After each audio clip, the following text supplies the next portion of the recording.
네, 반갑습니다. 저는 백석대학교에서 조직신학과 공공신학을 가르치고 있는 김민석 교수라고 합니다. 오늘은 제가 전공했었던 그 공공신학을 바탕으로 우리 한국 사회를 조금 한번 되짚어 보고, 그리고 한국 기독교가 어떻게 좀 변혁해야 할지, 또 어떻게 대응해야 할지에 대한 대화를 한번 해보려고 합니다.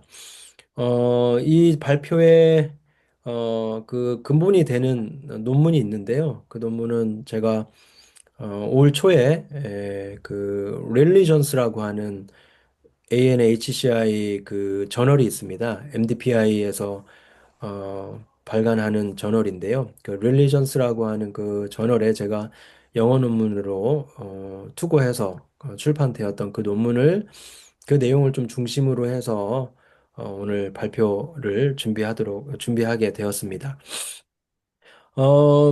우리나라는 여하튼 이제 작년 말부터 해서 되게 혼란기를 겪고 있잖아요.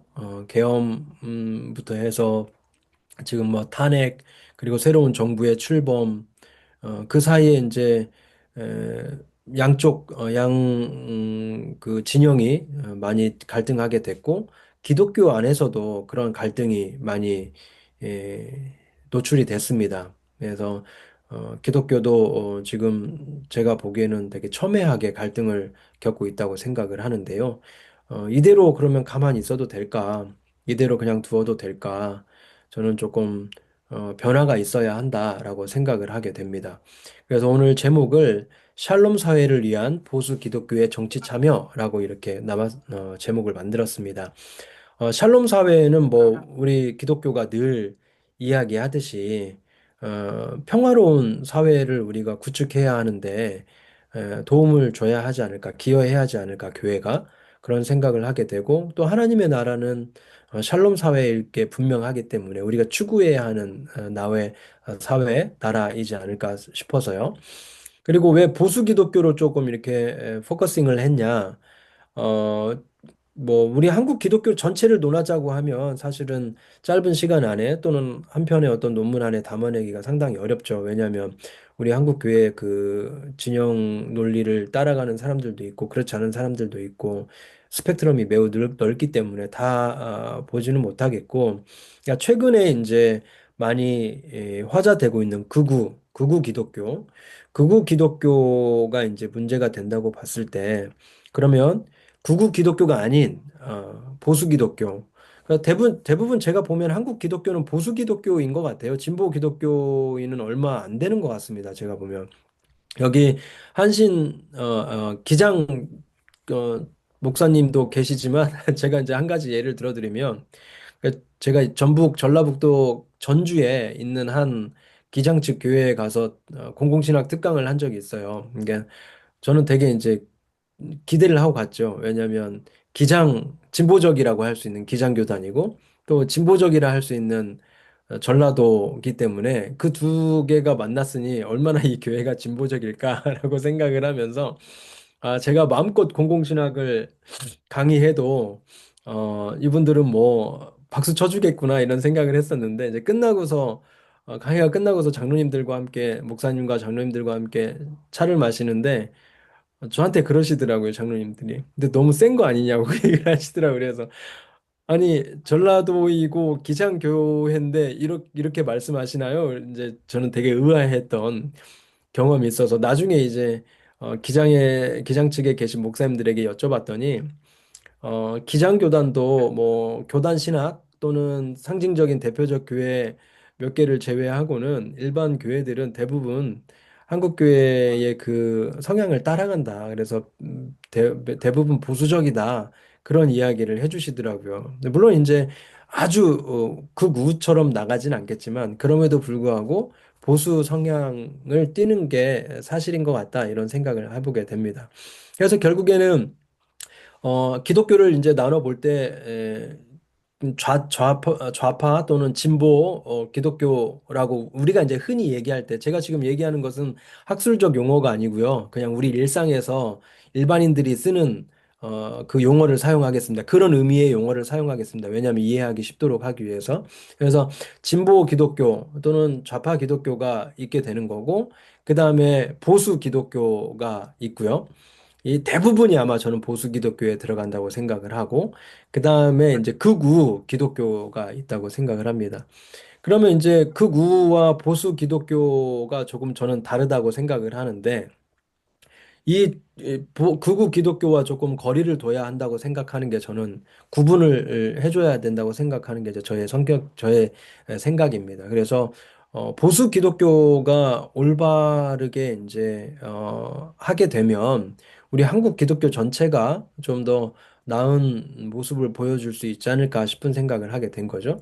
그래서 오늘 제목을 샬롬 사회를 위한 보수 기독교의 정치 참여라고 이렇게 잡아봤습니다.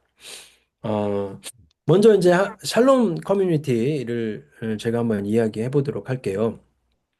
하나님 나라와 샬롬 커뮤니티라고 제가 소제목을 잡았는데요.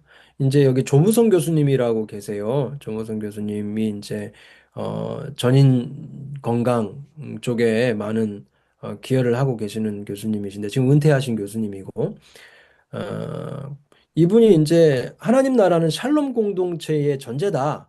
이렇게 이야기하시더라고요. 그렇죠. 그러니까 하나님 나라의 가장 중요한 기관이 또 교회이고, 그러니까 교회와 하나님 나라는 어, 뗄래야 뗄 수 없는 관계다라고 이렇게 얘기를 하신 거죠.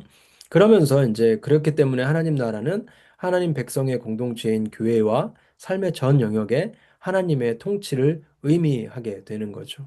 그러니까 결국에는 우리 교회가 추구해야 하는 것은 샬롬 사회이고 하나님 나라는 우리가 추구해야 하는 하나님의 나라는 또 샬롬 사회다, 샬롬 커뮤니티다 이렇게 이야기하게 되는 겁니다. 그래서 하나님과의 관계 또는 이제 자기 자신과의 관계 그리고 대인 주변 이웃들과의 관계 그리고 자연과의 관계가 그 회복이 되어야 한다라는 것이죠. 그래 회복되는 것이 바로 샬롬이고 평화다 이렇게 이야기합니다. 특별히 이제 개인 간의 평화를 이야기할 때 예수님의 십자가의 피로 유대인과 이방인들이 하나가 되었다라는 그 성경 말씀을 들어서 우리는 개인 간의 평화를 추구해야 한다. 그것이 기독교인의 자세다라고 이렇게 이야기합니다. 그래서 전제 조건은 가장 큰 아젠다는 결국에는 한국 교회는 한국 사회의 샬롬, 한국 사회의 평화를 위해서 기여해야 하는 것이 당연하다는 것이죠. 그런데 그럼 한국 교회는 그렇게 샬롬 사회를 위해서 현재 기여하고 있는가에 대한 질문을 던져볼 수밖에 없는 거죠.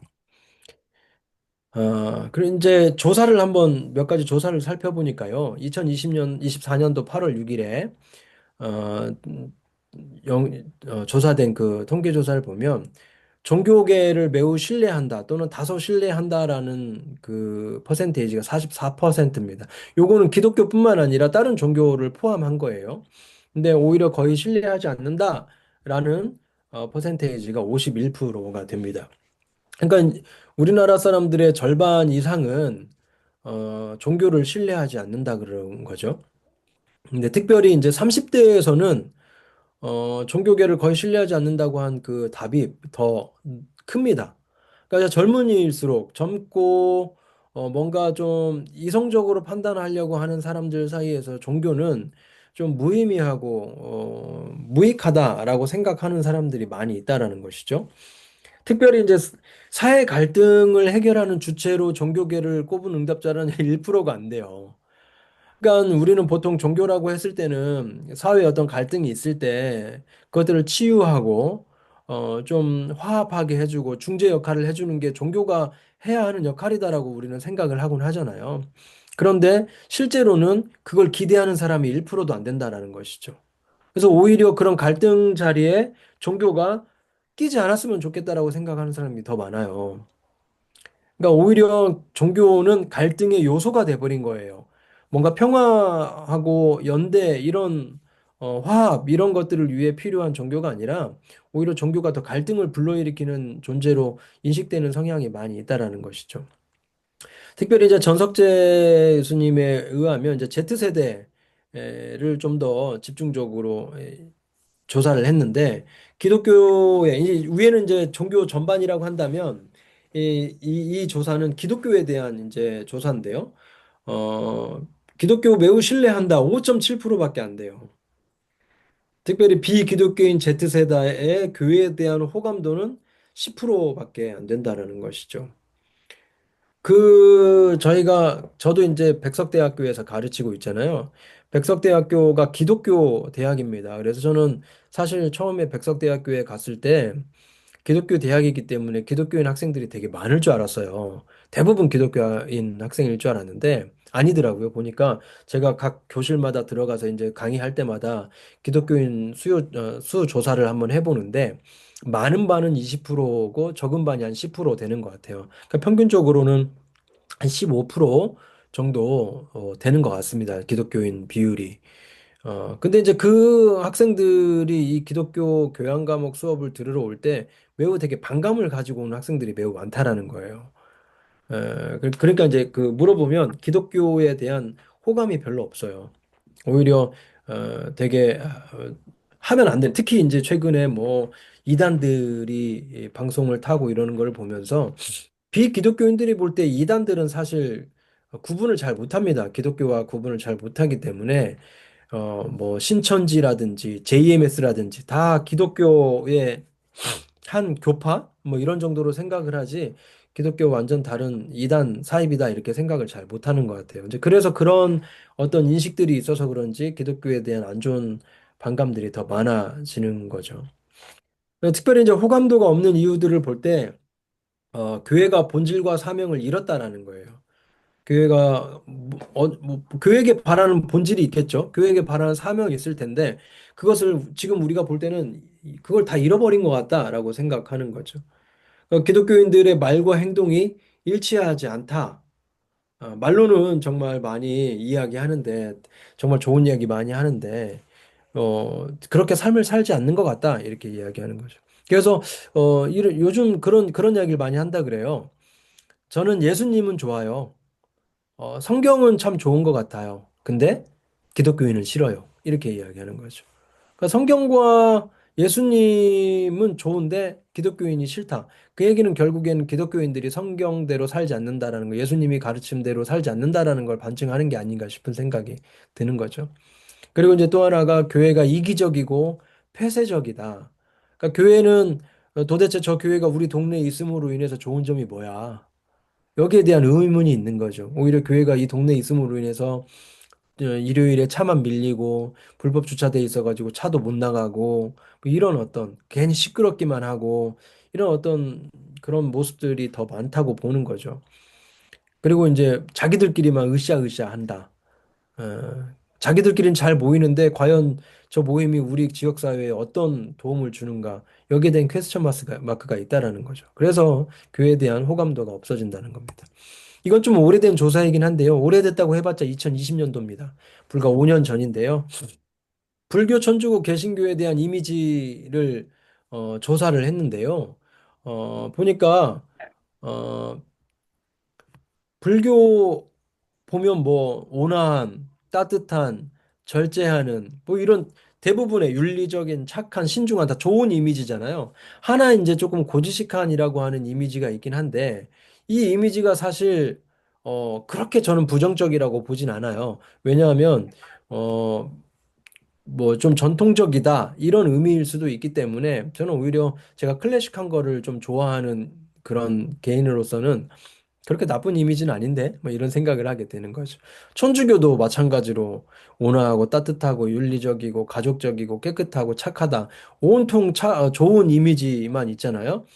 그래서 천주교는 약간 신비주의로 가니까 잘 안 보여주니까 이런 이미지를 가지고 있나 이런 생각이 들 정도로 어떻게 이렇게 좋은 이미지만 계속 가지고 있지 이런 생각이 들 정도로 좋은 이미지를 가지고 있습니다. 반면에 기독교 개신교 신자에 대해서는 제일 높은 퍼센트가 거리를 두고 싶은입니다. 기독교인들을 보면 좀 거리를 두고 싶다라는 거예요. 가까이 하고 싶지 않다는 거죠. 두 번째가 이중적이다. 아까 말씀드린 것처럼 기독교인들은 말로는 정말 별의별 걸 다 얘기하지만 사실은 그렇게 살지 않는 것 같다. 말과 행동이 다르다. 그리고 세 번째가 그렇기 때문에 사기꾼 같아 보인다. 약간 말로만 그렇게 사기치는 그런 사람들 같아 보인다. 그리고 이제 그다음에 이기적이다. 그러니까 기독교인들은 자기들밖에 모른다. 자기들의 이익만 추구하지 다른 사람들의 이익을 추구하지는 않는다. 그리고 그다음에 이제 배타적인, 그러니까 자기들만 선하다고 이야기한다. 다른 사람들은 다 악하고 마귀고 그렇다. 그리고 무엇보다 이제 또 부패한, 특별히 이제 목회자들의 부패에 관한 것들이 이제 많이 매스컴을 타면서 뭔가 기독교인, 목사들은 부패한 사람들이 많다. 뭐 결정적으로 이제 가장 크게 우리 사회를 혼란하게 만들었던 게 이제 온로비 사건이었잖아요. 그때 이후로 기독교가 하향 곡선을 그렸다라고 판단하시는 분들도 있더라고요.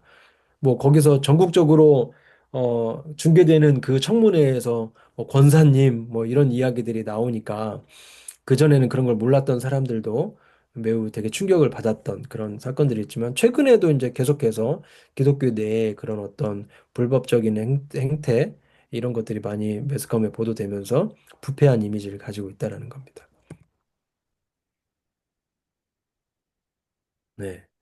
어, 결국에는 그 신뢰도를 하락하게 된 요인 중에 하나가 이제 다양한 이유 중에 교회가 어떤 공적 역할을 상실했다라고 보는 거죠. 한국 주류 기독교 교단은 이게 뭐 보수 아까 저 말씀드렸던 보수적인 교단의 교회들은 거의 교회 안에서 머무는 태도를 보인다라는 거죠. 이제 우리가 그러니까 신앙생활이 뭐냐라고 이렇게 이야기하면 결국엔 교회 안에서 예배하고 기도하고 찬양하고 헌금하고 봉사하고 그러니까 교회 안에서만 이루어지는 것들을 대부분 신앙생활의 전부인 것처럼 이야기한다라는 것이죠. 그래서 개교회의 또 성장 중심 그런 신앙관을 가지고 있다라는 겁니다. 그래서 교회 공동체가 예배와 신앙생활에는 매우 집중하지만 세상에서 소금과 빛의 역할을 감당하지는 못하고 있다라고 보는 거예요. 그러니까 제가 이제 가끔씩 교회에 가서 설교를 많이 하곤 하는데 그때 이제 많이 하는 얘기 중에 하나가 이거예요. 우리는 빛과 소금이 되어야 합니다라고 이야기하면 다들 그건 알잖아요. 빛과 소금이 되어야 된다는 거. 근데 교회 안에 빛과 소금이 되려고 한다라는 모습이 많이 보인다는 거죠. 근데 예수님은 우리가 세상에서 소금과 빛의 역할을 해야 된다라고 말씀하셨다는데, 우리 이제 세상에 나가지 않죠. 세상에 잘 나가지도 않고, 세상에서 소금과 빛에 대해 역할을 해야 된다라는 것이 무엇인지 잘 고민하지 않아요. 그러니까 교회 안에서는 정말 잘 주일날 양육되어졌지만, 월요일부터 토요일까지 생활하는 세상에서의 삶은 완전히 우리 신앙과 단절돼 버린 삶의 모습을 보여주는 경우가 많다라는 거죠. 그래서 비기독교인들은 기독교가 그래서 이기적이며 이중적이라고 인식하게 된다는 겁니다. 결국 샬롬 커뮤니티를 위한 기독교의 공적 역할을 회복하는 것이 중요하다는 거죠. 공적인 역할을 회복해야 한다라는 거예요. 그러나 이제 이런 거를 생각하는 교회들이 많지 않다라는 게 문제죠. 특히나 교단의 어떤 주류를 형성하고 있는 대형 교회 또는 중대형 교회들은 이 부분에 잘 관심이 없죠. 계속해서 어떻게 하면 교회가 더 숫자적으로 부흥할 수 있을지, 우리 교회가 어떻게 부흥할 수 있을지에 대한 관심이 많고 그런 프로그램들이 계속 개발되어지고 있고 그래서 사실은 옆 교회에서 수평 이동을 하게 되는 것들도 아랑곳하지 않은 그렇다 보니까 결국에는 뭐 우리 교인들이 세상에서 어떻게 살아갈 것인지에 대한 고민을 잘 하지는 않게 되는 거죠. 그러나 이제 현대 사회는 공론장에서 기독교를 포함한 종교의 목소리를 필요로 한다라는 것이죠. 우리가 이제 세속주의라고 이야기했을 때, 어, 우리 공론장에서 종교를 이제 내쫓으려고 하는 시도들이 있었던 거잖아요. 제발 니네 종교는 공론장으로 들어오지 마. 이 공론장은 이성과 합리성으로 유지가 되는 곳인데 니네는 이성과 합리가 아니라 어떤 신념을 가지고 오잖아. 믿음이라는 걸 가지고 들어오잖아. 그러니까 너희들과는 이런 어떤 합리적인 대화가 되지 않아. 그러니까 공론장에 종교는 들어오지 마. 라고 이렇게 이야기했었던 시대가 있었죠. 그런데 이제 최근에는 오히려 그 공론장에 기독교를 포함한 종교가 들어와 줘야 한다라는 인식들이 있는 것 같아요. 특별히 이제 기독교를 포함한 종교가 공론장에서 어떤 윤리적인 어떤 방향성을 제시해 줘야 될 필요성이 있다. 그런 윤리적인 방향성을 제시해 주는 곳이 종교 외에 어디가 있냐 이렇게 이제 이야기를 하시는 분들이 있는 것 같아요. 그래서 뭐 종교의 귀환 이렇게 표현하기도 하고 어, 후기 세속주의 뭐 이렇게 표현하기도 하는 것 같습니다. 그러나 이제 한 가지 좀 우리가 여기서 유의해야 할 것은 그렇다고 해서 우리가 어떤 윤리적 방향성을 제시한다는 그 의미가 마치 도덕 선생처럼 군림해야 한다라는 것을 이야기하는 건 아니라는 거죠.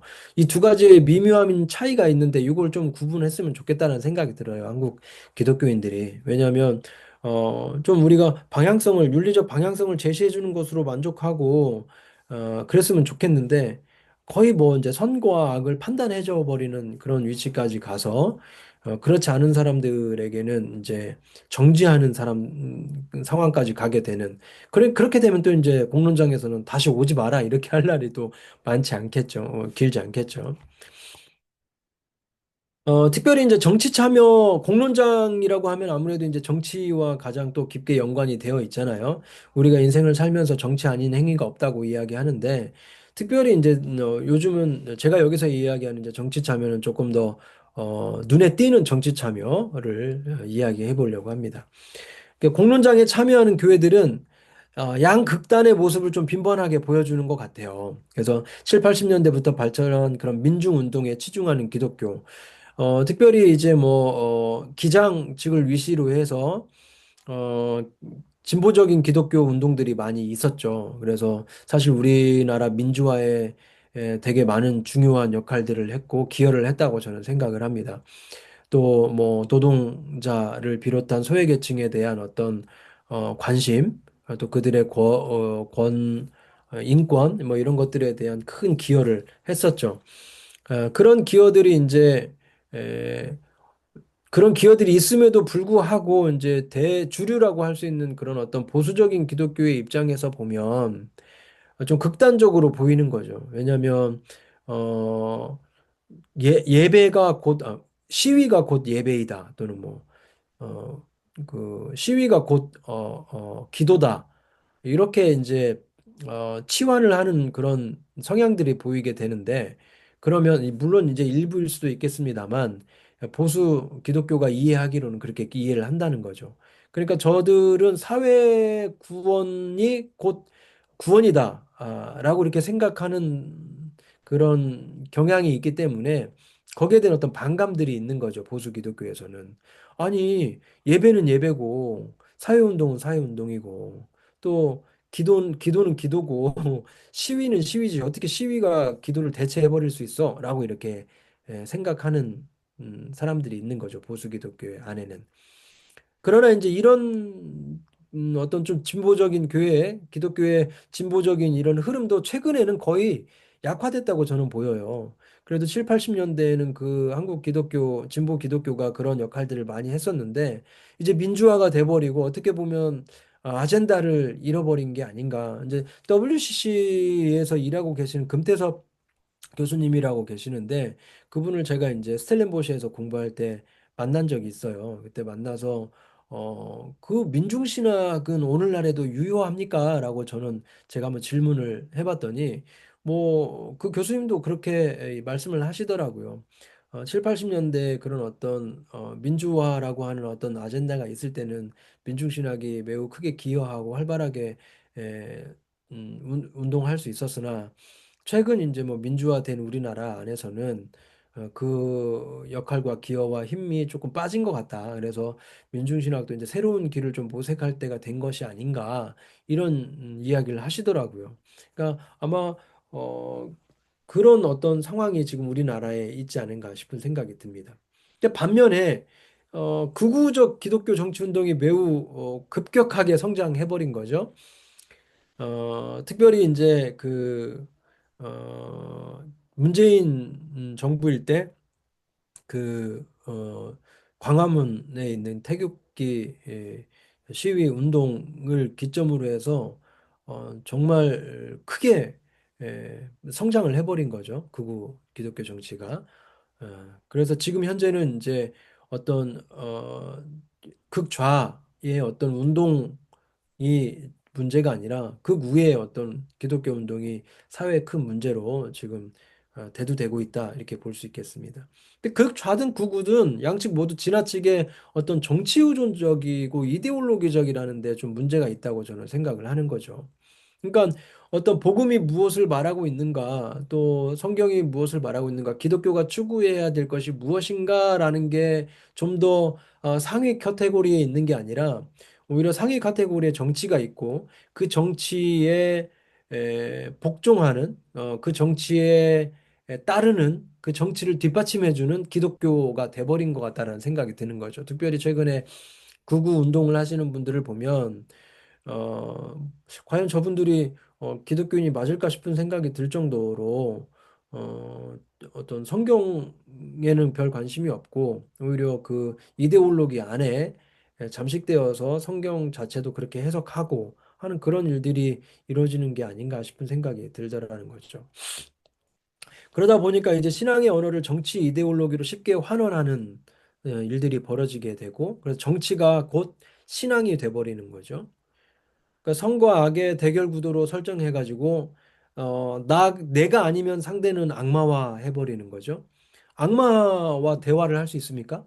악마가 대화 상대입니까? 또는 악마가 나와 어떤 타협할 수 있는 상대입니까? 아니죠. 악마는 깨부셔야 하고 죽여야 하는, 없애야 하는 존재잖아요. 그러니 결국에는 혐오가 조성이 되고 더욱더 극한 갈등으로 가게 된다라는 겁니다. 그래서 절대적 믿음이 정치와 만나면 결국엔 폭력을 정당화하게 된다라는 거. 홀리워라고 하는. 그러니까 우리 극단적 이슬람들이 어떤 테러나 자살 테러 뭐 이런 것들을 보면 폭력적인 극단적 이슬람을 보면 그런 모습들이 보이잖아요. 근데 그런 모습이 이제 기독교 안에도 보이게 되는 거죠. 그래서 특정 정당 또는 특정 인물을 노골적으로 지지 또는 반대하는 그러니까 이게 개인이 지지하는 건 문제가 안 돼요. 개인이 일상의 자기의 삶 속에서 특별한 정치인과 정당을 지지하는 것은 큰 문제가 안 되는데 결국엔 공적인 영역에서 공적인 지위를 가지고 그렇게 노골적으로 지지 또는 반대하는 것들이 이제 문제가 되는 거죠. 그게 바로 이제 종교가 정치에 이제 종노릇을 하게 되는 상황이 되는 거죠. 그래서 설교 강단이 정치적 언어로 물들게 되는 그래서 이제 일반 성도들은 이에 대해 피로감을 느끼게 되는 그리고 일반 이제 옛날에는 교회에서 아무리 그런 설교를 해도 교회 안에서만 소비가 됐잖아요. 그러니까 교회 밖에 있는 사람들은 사실 몰라요. 근데 요즘에는 이제 미디어가 발달하게 되면서 유튜브로 다 나오기도 하고 또 유튜브가 없다 하더라도 요즘 이렇게 목사님들이 설교 강단에서 설교를 하면 또 성도들이 그걸 다 녹취를 해요. 그래서 그걸 또 제보하기도 하고 온라인에 올리기도 하고 그러면 이제 그게 큰 문제가 되는 거죠. 그러면 이제 우리나라는 결국에는 크리스텐덤이었나? 그러니까 극우가 바라는 게 바로 저는 크리스텐덤이 아닌가 싶은 생각이 들어요. 그러니까 크리스텐덤이라고 하는 것은 기독교 국가잖아요. 그러니까 이 나라를, 이 도시를 뭐 하나님의 나라로, 그러니까 제가 지금 얘기하는 것은 그 하나님 나라 운동의 그 하나님 차원의 하나님 나라가 아니라 진짜로 그 기독교가 공식 종교가 되는 그런 나라를 이야기하는 거죠. 그런 나라를 꿈꾸고 있는 게 아닌가 싶은 생각이 든다는 거죠. 그럼 한국 사회는 기독교 국가였던 적이 있는가?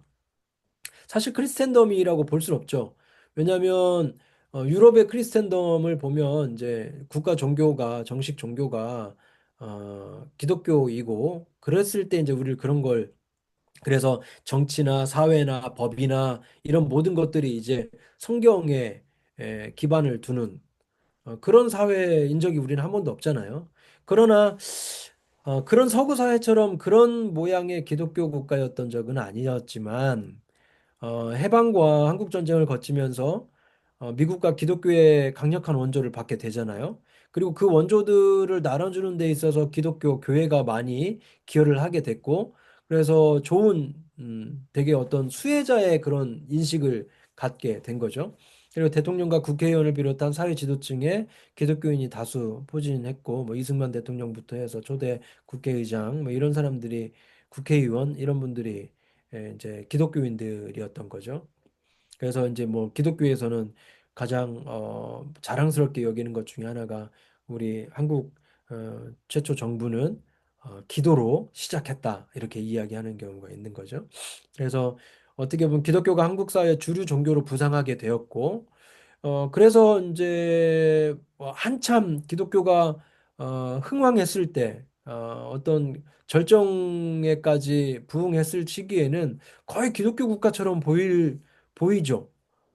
그래서 메가처치를 중심으로 해서 정치적 영향력 행사가 커졌고, 그러면서 이제 유사 기독교 국가, 유사 크리스텐덤이다 이렇게 이제 그렇게 표현하는 경우들이 있는 것 같습니다. 그러니까 서구와 같은 크리스텐덤은 아니지만 그에 준하는 어떤 유사 크리스텐덤을 우리 한국 사회는 가지고 있다 이렇게 이야기하는 거죠. 그래서 최근에는 그러니까 국가 조찬 기도회가 이제 요즘 뭐 이걸 계속 해야 되나 말아야 되나 이에 대한 논의들도 있던데, 국가 조찬 기도에 이제 대통령과 주요 정치인들이 참여하면서 그걸 이제 정기적으로 다른 종교에서 하고 있지는 않잖아요. 그런 걸 보면 유사 크리스텐덤으로 좀 이해할 수 있지 않냐 이렇게 이야기하는 것 같습니다. 그러나 이제 기독교 인구가 정점을 찍고 난 후에 감소하기 시작했고, 오랜 기간 동안 교회가 내부적 활동과 개교의 부흥에 집중하면서 공적 영향력이 이제 감소했죠. 그러니까 메가처치들이 등장하게 되면서 그때 이제 교회 운동은 기독교의 운동은 교회 성장 운동이었던 거죠. 그러다 보니까 이제 공론장에서 또는 어떤 지역 사회에서 어떤 역할을 할 것인가에 대한 고민보다는 어떻게 하면 더 많은 사람들이 교회 안으로 들어올 수 있을까 이런 관심을 더 갖게 된 거죠. 그리고 이제 일부 기독교 지도자들이 비윤리적 행동이 사회적 지탕을 받게 되고, 그래서 안티 기독교를 넣으면 기독교에 대한 무관심으로 이제 확대되죠. 그러니까 사실 기독교에 대한 반감도 어쩔 때는 반갑다고 하죠. 고맙다고 하죠. 근데 요즘은 이제는 아예 무관심. 그러니까 제가 학생들 만날 때 기독교에 대해서 어떻게 생각하니? 그러면 이제 반감을 가졌다고 하는 애들도 있지만 대부분은 또 더 많은 숫자는 무관심해요. 기독교가 뭔지 관심도 없고 관심 갖고 싶지도 않고 이런 거죠. 그러니까 그런 것들이 오히려 더 이제 문제가 되지 않을까 싶은 생각이 듭니다, 저는. 그래서 바야흐로 한국 사회도 이제 포스트 크리스텐덤, 그러니까 크리스텐덤이었던 적은 없지만 아까 유사 크리스텐덤을 이야기했을 때 이제는 또 포스트 크리스텐덤이 아닌가라고 볼 수 있다라는 것이죠.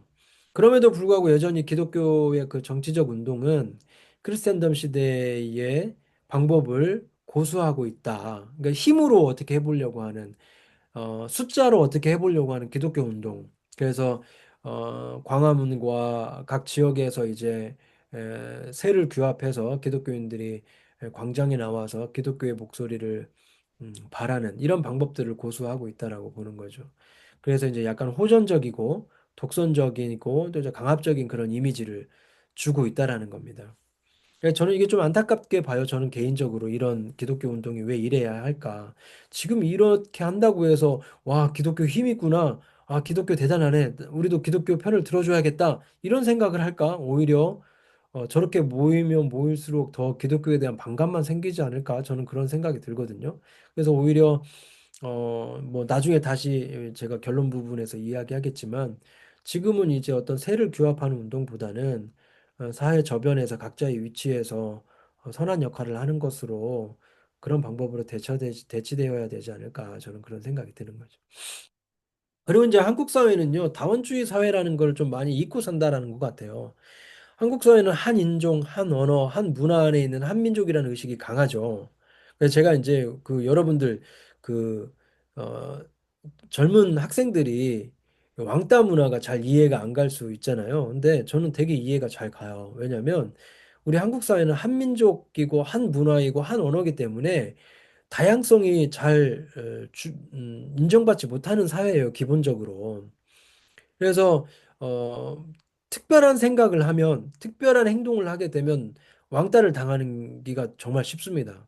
그래서 고등학생들도 보면 다 같이 노스페이스라고 하는 그 패딩을 입는데 패딩 점퍼를 입고 있는데 얘만 안 입어. 그럼 얘는 왕따를 당하는 거죠. 왜? 우리는 전체 공동체가 지금 이러고 있는데 너는 왜 참여를 안 해? 이런 거죠. 그러니까 어떤 공동체성이 다른 지역보다 다른 나라보다 좀 더 강하다라는 저는 생각이 들거든요. 특별히 제가 이제 남아공에서 공부하면서 느낀 점이 그런 점이었어요. 거기는 공용어가 11개입니다. 국가 공용어가 11개가 공용어예요. 그리고 정말 다양한 문화를 가진 다양한 인종과 다양한 언어 문화를 가진 사람들이 모여 살기 때문에 불문율이라는 게 별로 없어요. 그냥 뭐가 특별한 행동을 해도 저 사람은 저 나라의 풍습인가 보다 이렇게 하고 이해하고 넘어가는 게 더 많지. 쟤는 왜 저래? 이런 생각을 거의 안 해요. 그러니까 제가 남아공에 살면서 정말 편했던 게 남 눈치를 안 보는 거였어요. 눈치 볼 이유가 없어요. 그냥 편안하게 살아도 다 그렇게 인정을 해주니까. 근데 한국에서는 눈치 안 보고 살 수가 없잖아요. 내가 이렇게 했을 때 사람들이 뭐라고 생각할까? 사람들이 나를 이상하게 생각하지 않을까? 이런 문화가 더 크잖아요, 사실은.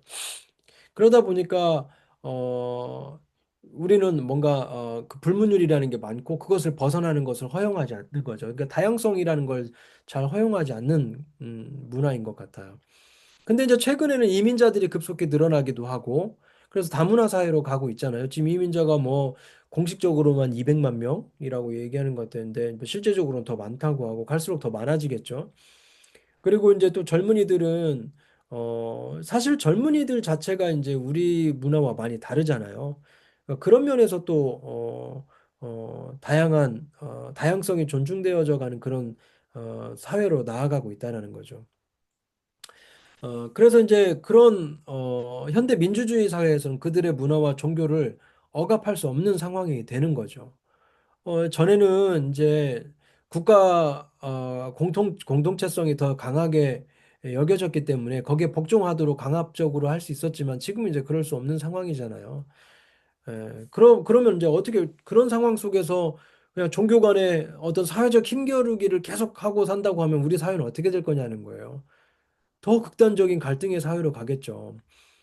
기독교, 불교, 이슬람교, 유교, 천주교 이런 사람들이 막 계속 힘으로 대결하는 사회로 나아간다고 한번 생각을 해보세요. 그럼 우리나라가 얼마나 되게 좋지 않은 그런 어떤 폭력 사회로 나갈 거냐는 거죠. 그래서 결국에는 다양한 문화와 종교가 평화롭게 공존이 가능한 사회가 되도록 해야 한다라는 것이죠. 결국에는. 그렇다면 그 안에서 기독교는 어떻게 해야 하나? 어, 종교적 다원주의를 인정하면서 침묵하라는 게 아닙니다. 모두가 우리는 범신론으로 나가자 이런 이야기가 아니에요. 진정한 다원주의는 자신의 종교적 신념을 그 공적으로 표현할 수 있어야 한다라는 것이죠. 그러니까 제가 이제 그좀 이렇게 섬뜩한 때가 종종 있는데 어, 어떤 어린 아이들이 이제 초등학생, 중학생 정도 되는 아이들이 어떤 되게 구구적 교회를 다니는 아이들인가 봐요. 근데 그 아이들하고 이제 뭐 잠깐 대화할 일 있고 또는 그 아이들끼리 이야기하는 걸 들어보는데 너무 섬뜩해요. 그 아이들의 말이 정말 뭐 반대 되는 종교, 타 종교 또는 타 문화 또는 타 국가 또는 타 어떤 정치적 생각을 가진 사람들을 악마화해요. 아이들인데도 불구하고. 그럼 저런 아이들이 나중에 커서 성인이 되었을 때는 또 얼마나 더 큰 문제, 사회 문제를 일으킬까 이런 고민들을 저는 하게 되거든요. 그래서 저는 저희 아이들을 집에서 가르칠 때도 어, 기독교에 대한 신념을 누구보다 철저하게 저는 이제 조직신학자잖아요. 그러니까 누구보다 철저하게 기독교 신념, 기독교 진리를 가르치지만 그게 어떤 타 종교와 타 문화인들을 핍박하고 또는 그들을 공격하는 도구로 사용하면 안 된다라고 계속 교육을 하고 있습니다. 근데 그렇지 않은 교회들이 많은 거죠. 그래서 어떤 목사님 자녀들은 막 되게 혐오와 폭력적인 언어를 엄청 많이 쓰더라고요. 근데 그 부모님이 그걸 되게 좋아하세요. 그 부모님 목사님인데 그 목사님이 되게 자랑스러워하세요. 우리 애는 이렇다 이러면서. 아, 얼마나 더 폭력적인 자녀를 키우고 싶어서 그런지는 잘 모르겠습니다만. 그래서 이제 결국에는 공공신학적인 방법으로 이 문제를 해결하면 어떨까 싶은 생각을 해보는 거죠. 물론 다양한 해결 방법이 있지만 공공신학적 방법이 유일한 방법이라고 저는 이야기하지 않아요. 그러나 공공신학적 방법이 하나의 좋은 방법일 수 있겠다. 저는 이렇게 생각을 합니다. 그러니까 방법이 저는 사실 중요하다고 생각을 하거든요. 그러니까 진리를 담지하는 것도 중요하지만 그 진리를 전달하는 방법이 중요하잖아요. 그 제가요, 그 제 아내하고 신혼생활을 할 때 제 아내가 했던 말이 있어요. 저한테 뭐라 그러냐면 여보가 말하는 그 말은 다 맞는 말인 것 같아. 내가 생각해도 여보의 말은 다 맞는 말인 것 같아. 제 아내가 저한테 한 말이에요. 당신이 한 말은 진짜 다 정답인 것 같아. 근데 듣기가 싫어. 이렇게 얘기를 하더라고요. 예. 정답인지는 이해를 하겠다는 거. 자기도 공감이 된대요. 제 말이 옳다는 거에 공감이 된대. 그렇다고 해서 근데 옳다고 해서 따르고 싶냐? 그러진 않대요. 오히려 싫다는 거예요. 진리임에도 불구하고. 그러니까 사실은 우리가 진리를 선포하는 것도 중요하지만 그것을 어떠한 방법으로 선포할 것인지, 어떻게 전달할 것인지 그 방법도 되게 중요하다라는 거죠. 그래서 사실은 무교인, 타종교인을 억압하지 않으면서 기독교의 신념에 기초한 가치관을 설득할 수 있는가? 그게 이제 앞으로 우리 현대 사회, 앞으로의 우리 교회의 주요한 고민이 되어야 된다고 저는 생각을 해요. 옛날처럼 덮어놓고 믿어라 이것도 안 통하고 옛날처럼 강압적으로 그렇게 믿음을 강요할 수 있는 때도 아니고 아니면 반대로 옛날처럼 교회가 좀 더 뭐 사회보다 더 문화가 더 빨리 발전을 해서 교회에 와야만 그런 신기한 어떤 문화들을 경험할 수 있기 때문에 오는 것도 아니고 지금은 세상이 더 교회보다 더 발달돼 있잖아요. 이런 문화들이. 그리고 또 옛날처럼 뭐 교회 오면 성공한다, 교회 오면 부자 된다, 뭐 이런 것들이 통하는 사회도 아니고. 그러니까 예전에 70년대, 80년대, 90년대 한국 교회가 성장했을 때의 그 인식이 오늘날엔 거의 통하지 않는단 말이에요. 그럼에도 불구하고 그럼 우리는 어떻게 기독교의 가치를 어, 전하고 설득할 수 있는지 이게 이제 고민이 되는 거죠. 그래서 공공신학은 자유주의 신학이나 해방 신학의 아류인가? 저는 되게 이런 얘기를 많이 듣고 다녔어요. 처음에 지금이야 이제 공공신학이 많이 알려졌잖아요, 우리나라에도. 근데 제가 공공신학으로 해외에서 박사 논문을 받은 게 제가 우리나라에서 1호예요. 그러니까 그 이전에 공공신학으로 박사학위를 받아오신 분이 없어요, 우리나라에. 모르겠어요. 있을 수도 있겠죠. 근데 적어도 지금 학계에서 계시는 분들 중에는 없어요. 학위 받고서 이제 어디 뭐 지역교회에서 섬기는 분이 있을지는 모르겠지만 제가 막 다 알아봐도 없더라고요. 그러니까 그 정도로 공공신학이 알려지지가 않았어요. 그러다 보니까 저를 만나면 이제 좀 전공이 뭡니까? 이러면 공공신학입니다. 이러면 아 그거 해방신학 아니에요? 그거 자유주의 신학 아니에요? 뭐 이렇게 얘기하시는 분들이 어떤 분들은 그 빨갱이 신학 아니에요? 이렇게 첫 만남에서 그렇게 저한테 얘기하시는 분들도 있어요. 예, 그래서 지금은 이제 덜 하긴 한데 그래도 많이 알려져서. 근데 초기에는 그런 이야기를 되게 많이 들었거든요. 근데 사실 공공신학은 자유주의 신학이나 해방 신학의 아류가 아니라 해방 신학이 가지고 있는 이 한계를 어떻게 극복할 것인지에 대한 논의를 하는 가운데 나온 것이 공공신학이기 때문에 사실 어떻게 보면 해방 신학과 구별되려고 애를 많이 쓰는 신학이기도 해요. 근데 이제 같다고 얘기해 버리면 공공신학 하시는 분들이 이제 좀 답답해 하는 거죠. 그리고 또 공공신학은 정치신학과도 구별됩니다. 그러니까 정치신학이 아까도 얘기한 것처럼 최고의 카테고리를 정치에 두는 거잖아요. 어떻게 보면. 그래서 모든 것들을 정치로 해결할 수 있다라고 보는 건데, 그리고 신학도 결국엔 정치의 그런 어떤 힘을 가지고 일해야 한다라고 생각하는 게 이제 정치신학인데, 공공신학은 정치도 물론 그 하나의 방법론이 될 수 있지만 그보다는 오히려 더 공론장에서 합리적인 대화, 또 문화, 또는 어떤 일상의 모든 어떤 우리의 삶의 방법들을 모두 취하기 때문에 정치신학과도 또 구별이 됩니다. 그래서 교회는 정치 영역에서 자신의 이익을 위해 활동하는 이런 정치 집단과 구별되어야 한다는 거예요. 근데 자꾸 교회가 정치화되면서 저들이 기독교가 일종의 정치 집단인 것처럼 그래서 실제로 이제 기독교 정당을 만든다든지 이런 분들도 계시지만 그러니까 하나의 정치 집단인 것처럼 여겨질 정도로 교회가 어떤 정치적인 그런 활동들을 노골적으로 하고 있다라는 것이죠. 그래서 뭐 특정 정치 집단의 이익을 노골적으로 대변한다든지 특정 정책을 관철하기 위한 직접적 관여를 의미하지 않아요. 공공신학은 그걸 지향하지 않아요. 오히려 그 기독교인들이 하나하나 어떤 걸 선택할 때 그 선택을 위한 에토스가 있을 거잖아요. 그 에토스 형성을 위해서 기독교가 간접적으로 영향을 끼치는 것을 중요하게 여기는 것입니다. 그래서 공공신학의 방법론은 오히려 현대 사회에 좀 도움이 되고 또 현대 사회 안에서 기독교가 좀 더 자신의 말을 발화할 수 있는 그런 좋은 기회가 되지 않을까 저는 그런 생각이 듭니다. 그래서 한국 사회, 한국 교회 안에 공공신학이 좀 더 알려지고 공유되었으면 좋겠다라는 생각을 하게 됩니다. 네, 이상입니다. 예, 수고하셨습니다.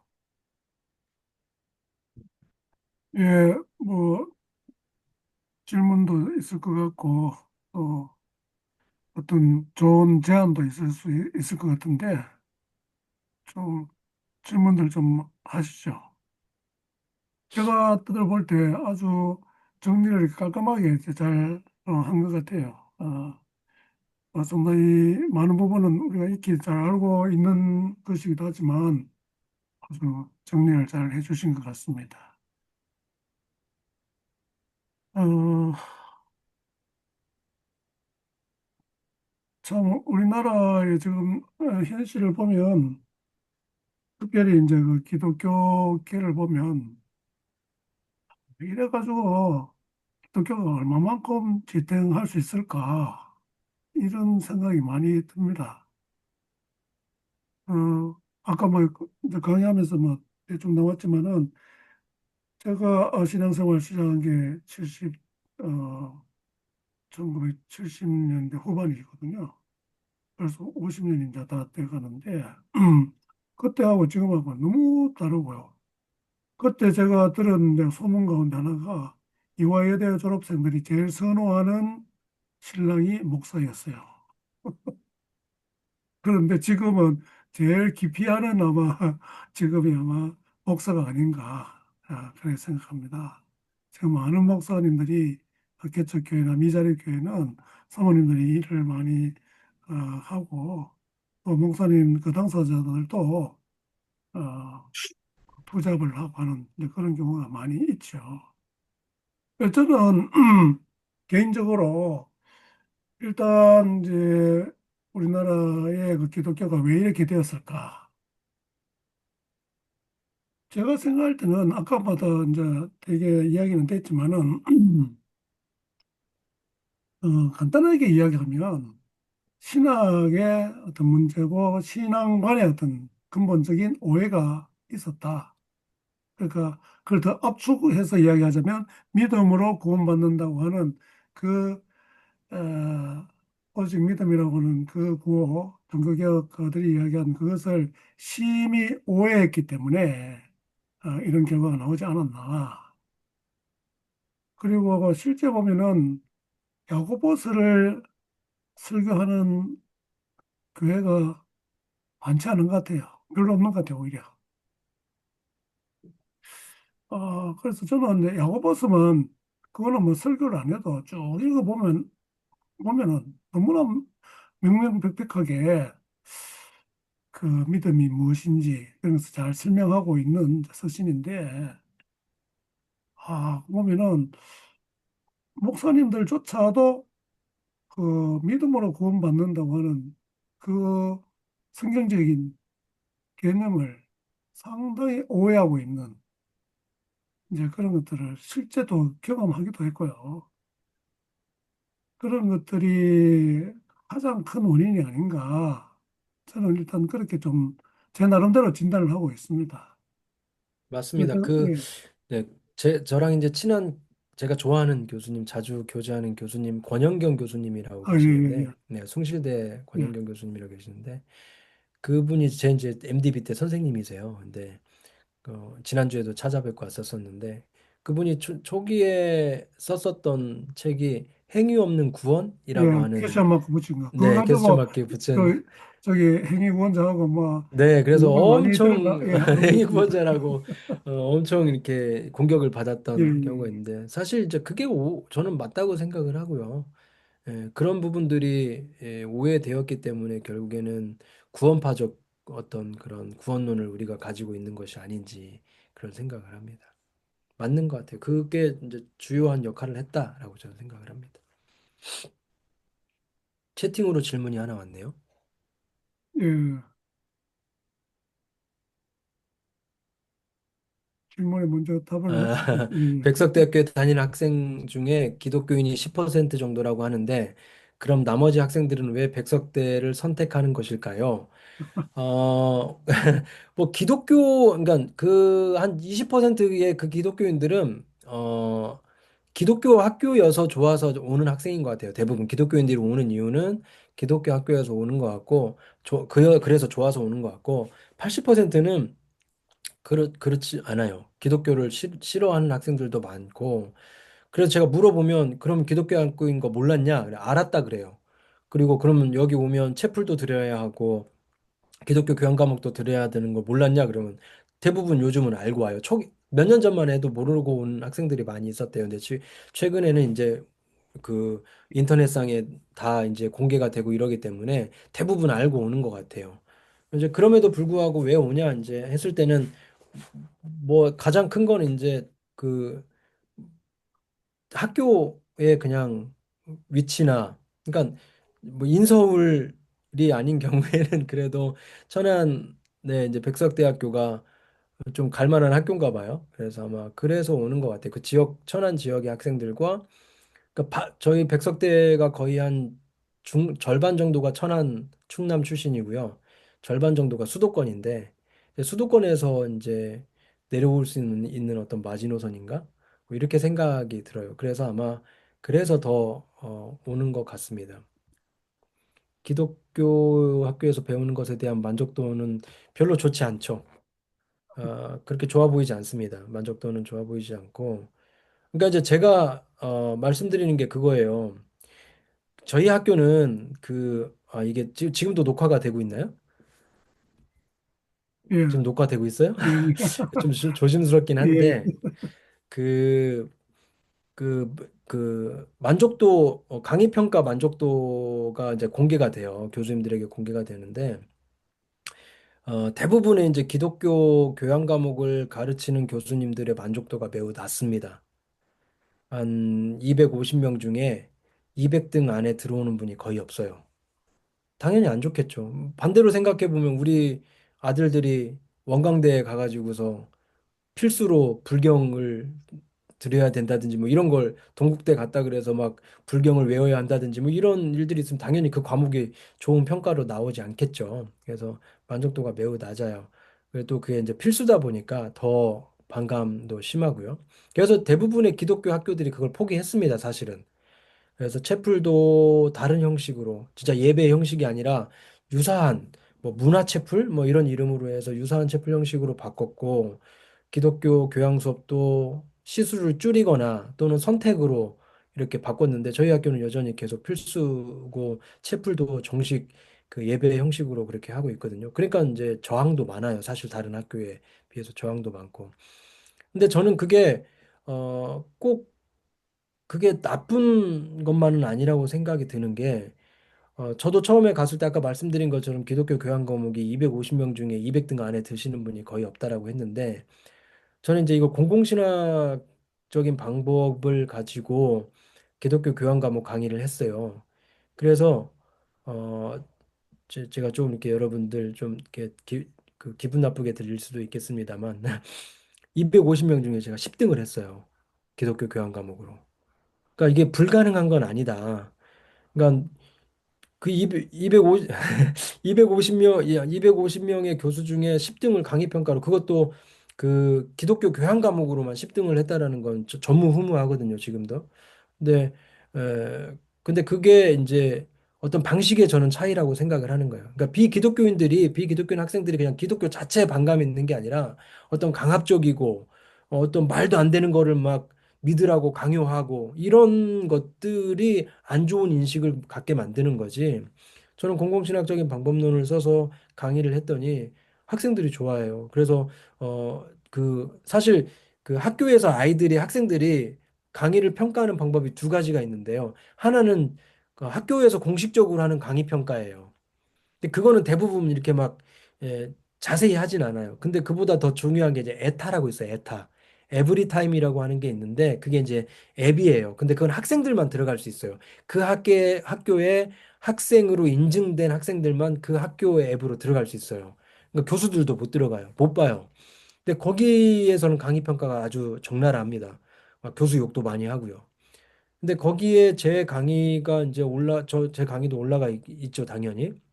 저는 보지 못했는데 학생들이 전해주는 걸 보면 그 5점 별 5.0 만점에 5.0이랍니다. 그리고 그 부정적인 피드백이 하나도 없답니다. 지금까지도 지금 2년째 강의하고 있지만 그러니까 그러면 제가 왜 그렇게 했을까? 왜 그렇게 됐을까? 똑같은 기독교 강의인데 왜 어떤 분들이 할 때는 202 안에 들어오는 사람이 거의 없었는데 10등을 할 수 있었고 또 에타에 들어가 보면 이 기독교 강의를 하시는 분들은 엄청나게 욕먹고 부정적인 피드백으로 가득한데 왜 저는 그게 없을까? 생각해 보면 그 방법이 좀 달라졌던 게 아닐까 저는 그런 생각이 드는 거죠. 그러니까 방법을 달리해서 가르쳐 주는 것이 정말 중요한 아젠다고 결국에는 이게 학교에서만 그럼 통하겠느냐? 그렇지 않다는 거죠. 일상 삶에서도 그게 저는 통해진다고 생각을 하거든요. 우리가 일상의 삶에서도 이런 공공신학적인 마인드를 가지고 일상에서 신앙을 살아낸다고 하면 분명 비기독교인들이 기독교에 대한 반감이 많이 사라질 거라는 거죠. 네, 계속 이제 연달아 질문을 해주시는데 좋은 평가를 받은 교수님만의 방법이 어떤 것이 있는지 예를 하나만 들어. 뭐 아니요, 저는 그 모든 게 이제 첫째로 이제 제가 처음에 그의 말씀을 드렸잖아요.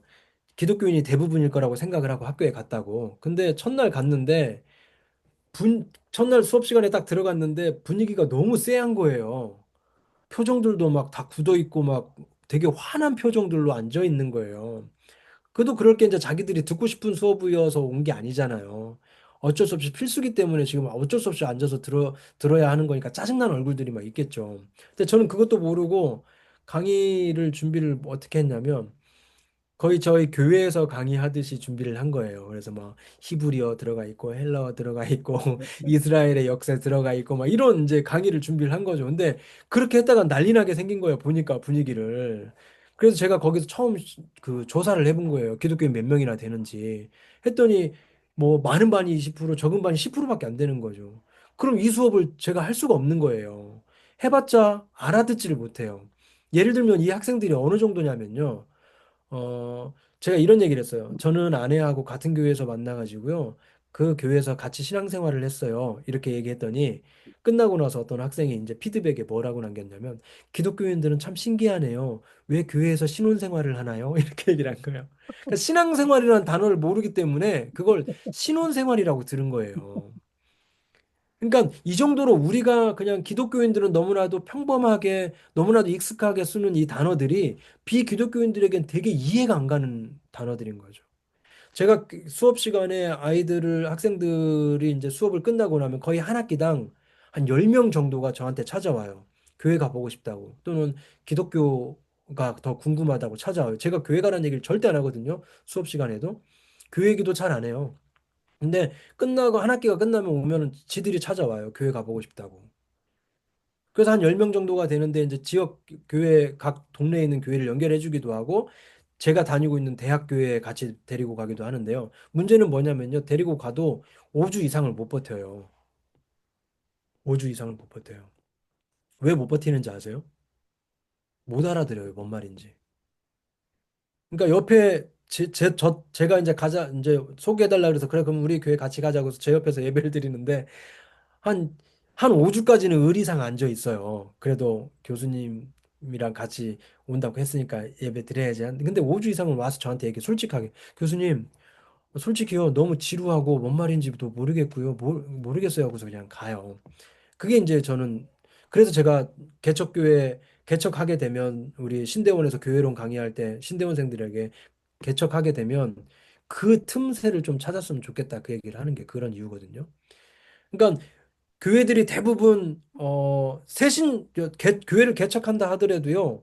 대부분 어떤 성도들이 오기를 바라냐면 다른 데에서 신앙생활 하다가 우리 교회로 오기를 바라는 느낌이에요. 제가 볼 때는. 교회 개척하시는 분들을 보면 생으로 기독교의 기자도 들어본 적 없고 예수의 예자도 들어본 사람이 저기 없는 사람이 오도록 하는 교회가 그렇게 많지 않은 것 같아요. 왜냐하면 모든 교회 언어와 설교와 이런 것들이 다 기존 신자들에게 세팅돼 있다라는 것이죠. 그래서 오히려 학생들에게 제가 강의하는 게 뭐냐면 새 가족 진짜 기독교를 처음 접하는 사람들을 대상으로 한번 목회를 해봐라. 그러면 오히려 더 잘 될 수도 있다 이렇게 이야기를 하는데 그러니까 제가 수업하는 방식이 그래요. 그래서 어떤 용어를 쓰거나 어떤 설득을 하거나 그런 모든 과정이 저는 번역을 합니다. 번역을. 그러니까 공공신학의 가장 큰 특징이 번역신학이에요. 그러니까 기독교 진리를 전달하되 이 진리를 세상의 언어로 번역해서 전달을 하는 거죠. 기독교에 대한 배경 지식이 전혀 없어도 알아들을 수 있는 말로 그 말로 번역을 하는 거예요. 그러니까 예를 들면 어, 뭐 예를 들어서 어떤 것을 반대합니다. 그럼 왜 반대합니까? 그럼 우리 기독교인들은 뭐라고 해요? 성경이 죄라고 해서 반대합니다. 이렇게 얘기하고 말아버리잖아요. 근데 그건 우리나 설득이 되지. 성경 자체를 믿지 않는 사람들에게는 전혀 설득력이 없어지는 거죠. 근데 오히려 똑같은 기독교 진리가 이야기하는 거를 이야기하되 그것들을 그 사람들도 설득될 만한 근거를 가지고 와서 예를 들면 제가 시에서 하는 공청회에 제가 참여한 적이 있는데 또는 어떤 그 학교에서 아이들 학부형회에 이제 제가 참여한다든지 그럼 이제 저는 어떤 이야기를 주장을 할 거 아니에요. 그럼 왜 그렇게 생각하십니까? 저는 기독교인이자 목사인데요. 성경에 이렇게 써 있기 때문에 저는 찬성하거나 반대합니다. 이러면 다 그 사람들은 안 들어요. 다음부터 저 사람 오지 말게 해주세요. 이러지. 근데 똑같은 결론을 내리더라도 오은영 박사님이 이렇게 이야기하셨습니다. 라고 하면서 성경의 근거가 결론으로 갈 수 있는 그 근거를 오은영 박사, 오늘 워낙에 유명한 사람이잖아요. 모든 학부형들이 되게 신뢰하는 사람이잖아요. 그 오은영 박사 또는 이제 뭐 강아지 개통령 강현욱 씨가 이렇게 이야기했습니다. 이런 식의 이야기들을 전하게 되면 설득력 있게 되는 거죠. 그래서 예를 들면 첫 시간에 낙태에 대한 그 강의를 할 때가 있었는데 제가 수업 전에 투표를 해봅니다. 낙태 찬성하냐 반대하냐. 그럼 낙태 반대한다는 사람이 한 두 명 나와요. 40명 중에. 나머지 38명은 낙태를 찬성한다로 나와요. 그러면 그 두 명한테 물어봐요. 너희들은 왜 반대하니? 물어보면 특별한 이유가 없어요. 그냥 기독교인이어서요. 이렇게 하고 끝나요. 그러니까 기독교인조차도 왜 그걸 반대해야 되는지 잘 모르는 거죠. 예. 근데 이런 것들을 이제 어떤 의학적이고 사회학적이고 법학적이고 이런 것들을 가지고 와서 설명을 해주면요. 생명에 대한 그런 경시 사상을 많이 완충하는 방향으로 나가는 거죠. 그래서 끝날 때쯤에는 반반이 됩니다, 숫자가. 끝날 때 다시 제가 이렇게 투표를 해보면, 그러니까 이건 낙태가 예일 뿐이지, 그거를 뭐 이야기하는 게 아니라 전체적으로 우리가 기독교가 이야기하는 어떤 그 진리에 많은 사람들이 동의를 하고 하는 쪽으로 넘어온다라는 거예요.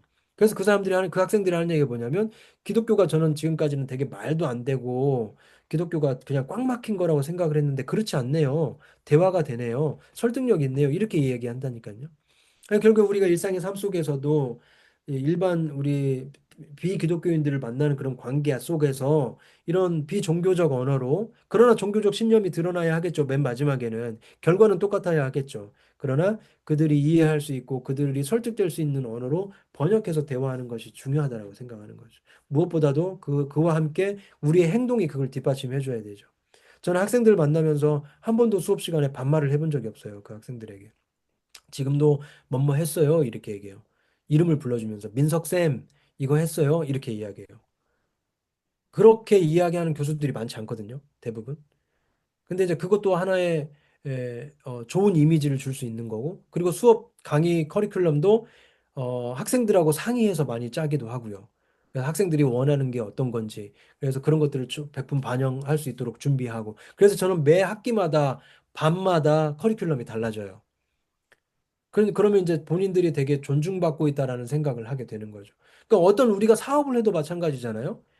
뭐 여기 의사 선생님들도 계시지만 환자 중심으로 의료를 하자. 뭐 이런 이야기들 종종 하곤 하잖아요.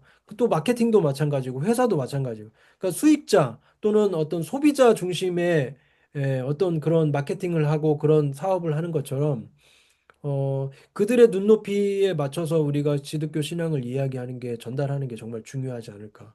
그게 바로 저는 인카네이션, 예수님의 성육신의 그 모델이 된다고 저는 생각을 하는 거죠.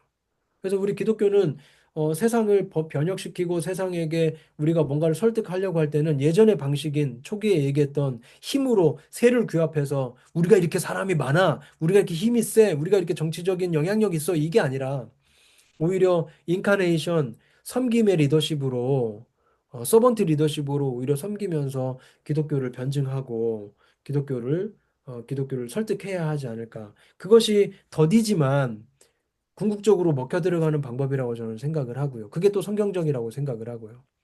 근데 이제 그 긴 시간을 저는 못 견디는 거다라고 생각을 해요. 기독교인들이 빨리 결과를 얻고 싶어 하고 그러려면 이제 막 힘으로 하는 게 빠른 것 같잖아요. 예, 우리가 한 사람 한 사람 사회 속에서 일상 속에서 그렇게 언제 뭐 사람 하나 바꾸는 게 막 몇 개월을 공을 들여도 바뀔까 말까인데 그걸 언제 하고 있냐 이런 생각을 하는 경우가 많잖아요. 그래서 오히려 저는 극단적인 방법을 사용하는 게 아닌가 그런 생각을 하게 된다는 거죠.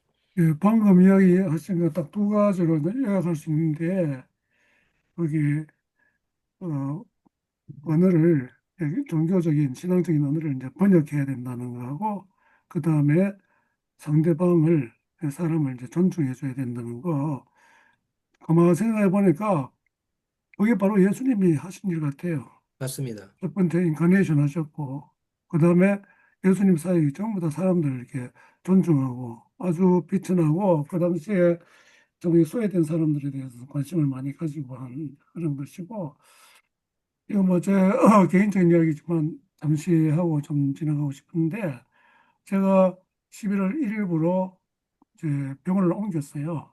아, 네. 전에 있던 그 김해 있는 모 병원에서 거기 한 3년 5개월 있었는데, 그 병원과 이 병원의 가장 큰 차이는 사람을 존중하느냐, 않느냐, 이거예요. 쉽게 이야기하면. 더 구체적인 이야기를 하면 조금 좀 힘든 것이 있어서 그런 이야기를 말씀 못 드리겠고, 그러니까 이 의사도 이제 결국 이제 고용되어서 이제 그 봉급을 받으면서 우리 이제 김종일 선생님 같은 경우에는 뭐 개원하니까 또 별다른 문제지만 이게 뭐 아무리 의사라 하더라도 이제 고용주가 있으니까 거기에 이제 피고용인으로 저 이제 그 지낼 때 어느 정도 이렇게 좀 존중해 주느냐 뭐 대접을 잘해달라 뭐 대우를 잘해달라 이거는 부차적인 것이고 진짜 이렇게 이걸 돈 버는 도구로만 생각할 게 아니고 사람을 존중하는 이런 태도 그게 너무 중요하겠다. 제가 살아가면서 느끼는 게 진짜 그런 게 진짜 필요하다 이런 걸 많이 느낍니다.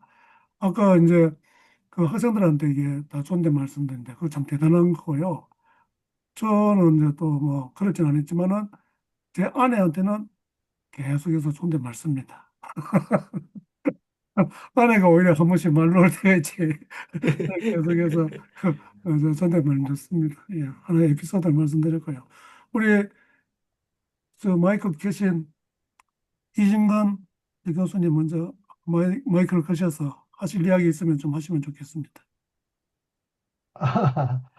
그냥 켜놓은 건데, 중간에 미국에 사는 후배가 들어와서 전화를 하길래 끊었더니, 또 주책 없이 또 전화해서 내가 오디오, 비디오 꺼놓고 나가서 전화 잠깐 한 받고 10분만 들어와서 그 중간에 무슨 질문과 대답이 있었는지 잘 모르겠네요. 예, 모르겠는데. 그다음 하시면 됩니다. 뭐 중복되면은 뭐 중복된다 이야기 말씀드릴게요.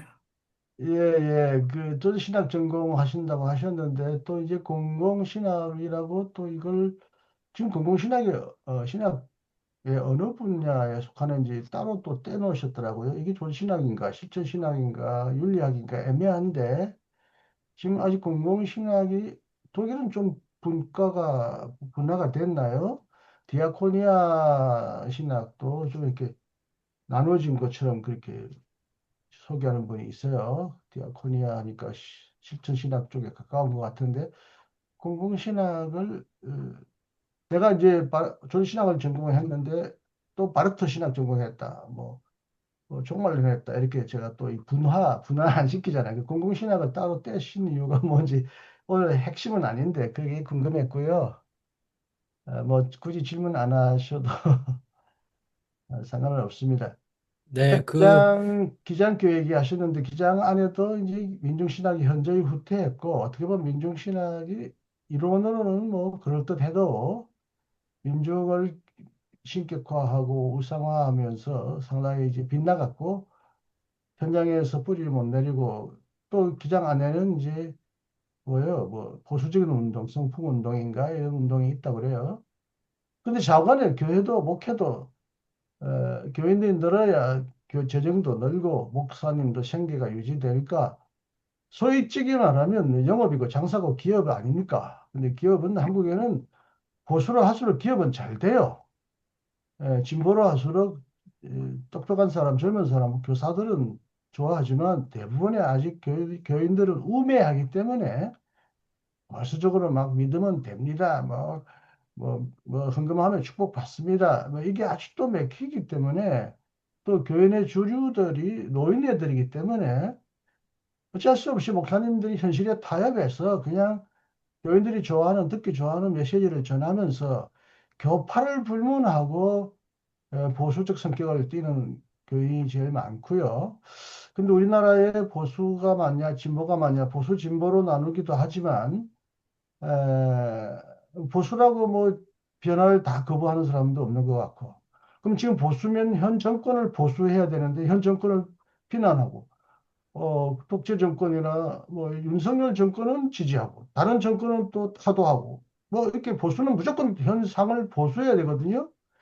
근데 쉽게 말하면 보수 진보라고 하기보다는 좌파냐 우파냐.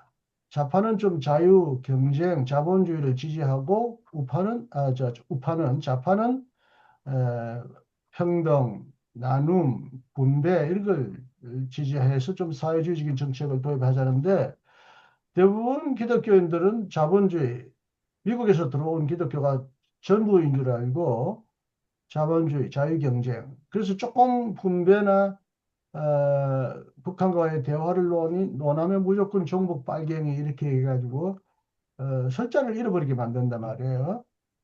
이제 이러니까 어차피 인구가 줄고 기독교 인구가 줄 수밖에 없는데 젊은 사람들이 이제 환멸감을 느끼는 거죠. 나이 많은 분들, 저 경상도 사람들도 우파를 지지하는데 나라를 팔아먹어도 뭐 지지한다 이런 말이 나올 정도로 이건 매국노들이죠. 그런데 그래도 기독교인들이 매국노 짓을 지지하고요.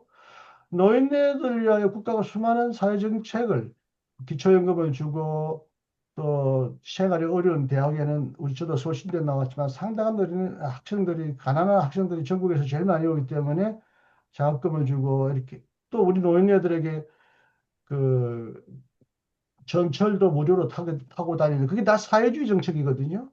그 사회주의 정책에 대한 혜택은 실컷 받는 노인들이 사회주의 정책을 피고 이런 정권을 막 비난한단 말입니다. 그리고 공산주의 국가가 금방 공산주의로 넘어갈 것처럼 빨갱이 정부인 것처럼 그렇게 얘기하는데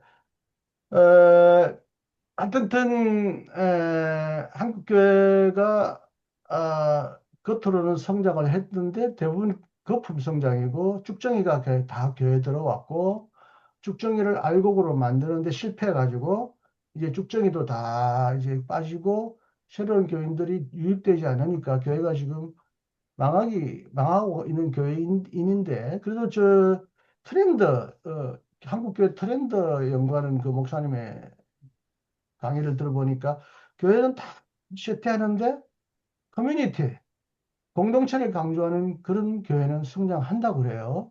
그 공동체 강조하는 게 사회주의 정책이고 좌파 정책이잖아요. 그 우파 정책으로는 대부분 사람들을 루즈로 만들어버리고 젊은 애들을 다 실직자로 만들고 걔들이 다 캄보디아 가게 만들고 다 신천지 가게 만들거든요.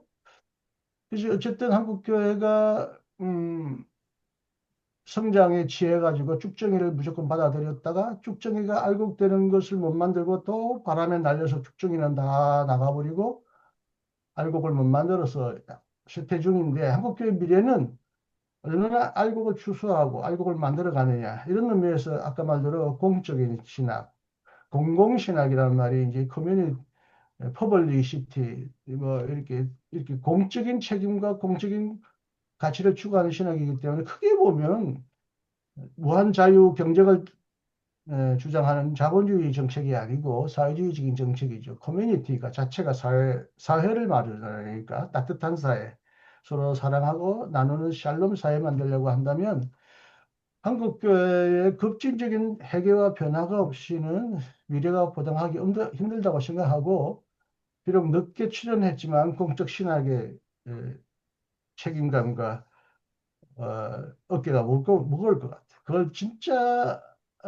뭐, 그런 공적 신학이 나오기 전에도 저 선생님 오트만과 같은 사람들이 정치 신학을 말하고 세상에 대해 책임적인 신학이 나왔지만 어쨌든 공적 신학이라는 새로운 형태를 띄우고 아까 말대로 정말 대중들, 교인들에게 쉽게 번역하기 쉬운 말로 해서 한국 교인들, 남은 교인들은 아마 그래도 빠지지 않고 도망가지 않고 알곡을 만들고 그런 교회를 사람들이 좋아해서 들어올 수 있도록 공공신학, 공적 책임의 신학이 한국 교회 미래를 위한 새로운 하나의 탈출구가 돼야 될 것 같아. 그래서 기대도 크고요.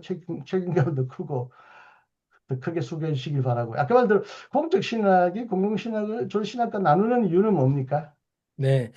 공공신학은 어떤 이제 어떤 신학분과로 이해하진 않고요. 네. 그냥 예를 들면 이렇게 얘기하잖아요. 우리가 어, 정치신학도 보면 정치신학적 조직신학에서 정치신학적인 스탠스를 취할 수 있고 연구를 할 수 있고 구약학에서도 정치신학적 연구가 가능하고 실천신학에서도 정치신학적 연구가 가능하잖아요.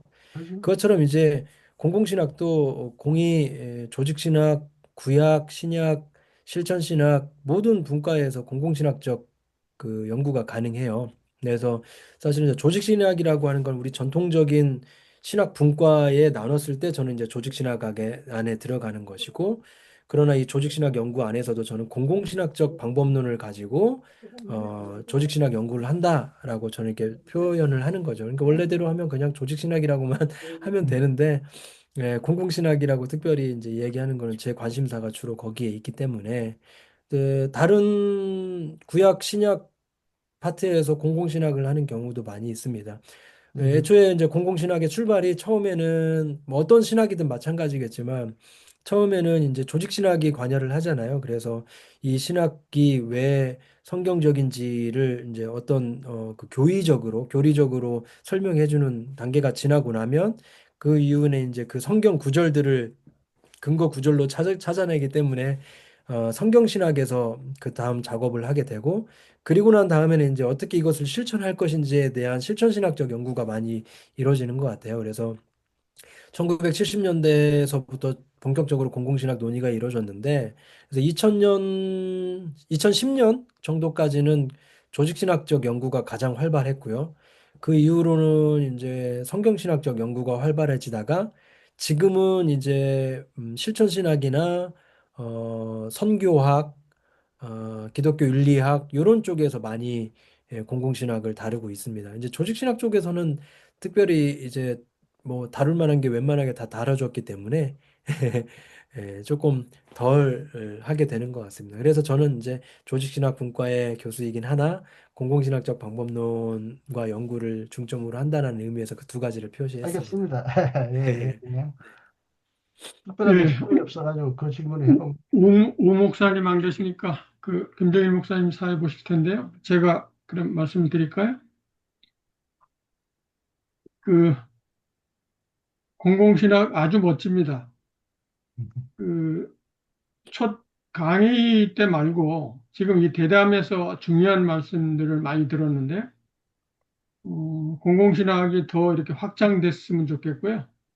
그 공공신학의 번역신학이라고 하니까 이게 굉장히 어, 흥분될 정도로 좋은데요. 처음 강의하실 때는 그냥 이제 극우 탄생은 윤석열 사태 때 나온 거잖아요.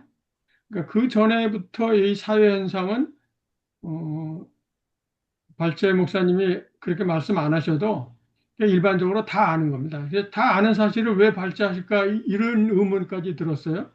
그러니까 다음에 혹시 이렇게 발제하시게 되면 지금 대담에서 나온 이런 거 중심으로 발제를 해주시면 더 훨씬 우리가 이해하기가 쉽겠어요. 그러니까 공공 철학은 제가 들어봤는데요. 김태창 교수라고 그 일본에 계신 분이 공공 철학을 하시던데, 그러니까 공공 신학은 지금 제가 처음 듣는데요. 근데 굉장히 반갑고요. 이게 이제 목사님한테 그러니까 한 가지 더 하면 그러니까 정치 신학은요. 정치 신학을 되게 하면 그 정당에 참여하는 것 또는 정당처럼 정치 권력 전광훈처럼 정치 권력을 바라면서 하는 운동 이런 걸 교회에서 하는 거 이렇기 때문에 정치라고 하는 게 일반 사회에서도 약간 그 혐오적 용어가 됐고 교회에서는 특히 혐오 용어가 돼서 정치 신학을 우리나라는 전혀 하지 않죠. 미국 같은 데는 정치 신학 전공에서 이제 하게 하는 분들이 나오더라고요. 근데 그 알티세르가 무슨 말을 하냐면 그 정치라는 게 이제 갈등 구조를 해결하는 거잖아요. 그러니까 그 정치라는 게 가정에도 있고 뭐 학교에도 있고 직장에도 있고 온 사회에 다 있는데 지금은 탈정치 시대다. 그 정치가 사라진 시대다. 그러니까 그 알티세는 뭐라고 하냐면 정치가 그 이게 정보통신이나 무역이나 이런 경제수단 이런데 망명했다. 그러니까 그런 지금 그 우리 사회를 지배하고 있는 거는 어, 경제와 이데올로기다. 그렇기 때문에 이제 정치가 회복이 돼야죠. 그러니까 우리나라가 지금 정치 신학하는 분들이 없는 게 큰 불행입니다. 그러니까 정치 신학하는 분들이 나와서 이런 정당 정치 이런 걸 말고 갈등 구조를 해결하는 그런 정치 신학이 나와야죠. 근데 이제 공공신학이 이제 우리 기독교를 이렇게 그 사회에 이렇게 설명해내는 작업을 하는 거라면 굉장히 이게 바람직하고 앞으로 이게 이렇게 하는 사람들이 많이 나와야 되는데요. 그 이제 발전 목사님에게 한번 이렇게 부탁이랄까 그 말씀을 드리는 건 단지 우리 기독교의 어떤 사회적 이슈 낙태 같은 걸 말씀하셨지만 뭐 환경이나 뭐 기후나 이런 사회적 이슈를 기독교적으로 해명하는 이런 작업도 중요하지만 제 생각에는 지금 그 교회 학생들이 교회에서 지금 5주 이상은 못 다닌다고 그랬잖아요. 그러니까 지금 중세 고대 언어로 설교를 하거든요. 현대 사회, 그 현대 철학자들이 진단한 위기와 고통 이런 거가 설교되는 게 아니라 고대 언어가 설교되기 때문에 전혀 사회와 맞질 않아요. 그래서 기독교가 다시 서야 되고 현재 그 보수 교회, 주류교회, 그 개혁 보수 복음주의라는 게 한국 개신교의 80%라 그래요. 그러니까 이거 대부분이 그 하고 있는 신학이 다 잘못돼 있어요. 이승건 박사님도 계시지만 몰트만이나 그 반넨베르그나 뭐 바르트나 이런 현대 신학이 전혀 들어오지 못하고 있기 때문에 지금 쓰고 있는 용어가 전혀 사회와 맞지 않거든요. 그래서 이 신학이 어떻게 성서와 다른지 또는 어떻게 사회와 다른지 이런 것도 같이 설명해 주면서 기독교를 변증하는 그러니까 공공신학이 어떤 변증신학 같은데요. 그렇게 이제 2세기 때 우리 그 변증신학이 있었잖아요. 그러니까 그런 것처럼 21세기의 변증신학이 되려면 신학의 어떤 깊이, 성서의 깊이 이런 걸 가져야 할 텐데 제가 이렇게 설명한 것들을 제가 2023년대 기독교 다시석이라고 그 일부분 책을 썼어요. 그러니까 제가 5권을 썼는데 그 네 번째 책이 그 책인데요. 제가 딱 2권을, 그러니까 제가 쓰고 있는 한 권하고 정말 필요한 사람에게 하나 줘야 되겠다고 하나를 갖고 있는 게 있어요. 그 목사님이 혹시 관심 있으면 저한테 이렇게 개인적으로 톡을 주시면 제가 우편으로 보내드리겠습니다. 아유, 거기에, 감사합니다. 주십시오. 거기가 그 신학이 어떻게 성서와 다른지 그 2세기부터 어떻게 출발이 잘못되어 있는지를 제가 규명했어요. 어떻게 보면 세계 최초인데 이게 크게 반향을 일으켰어요.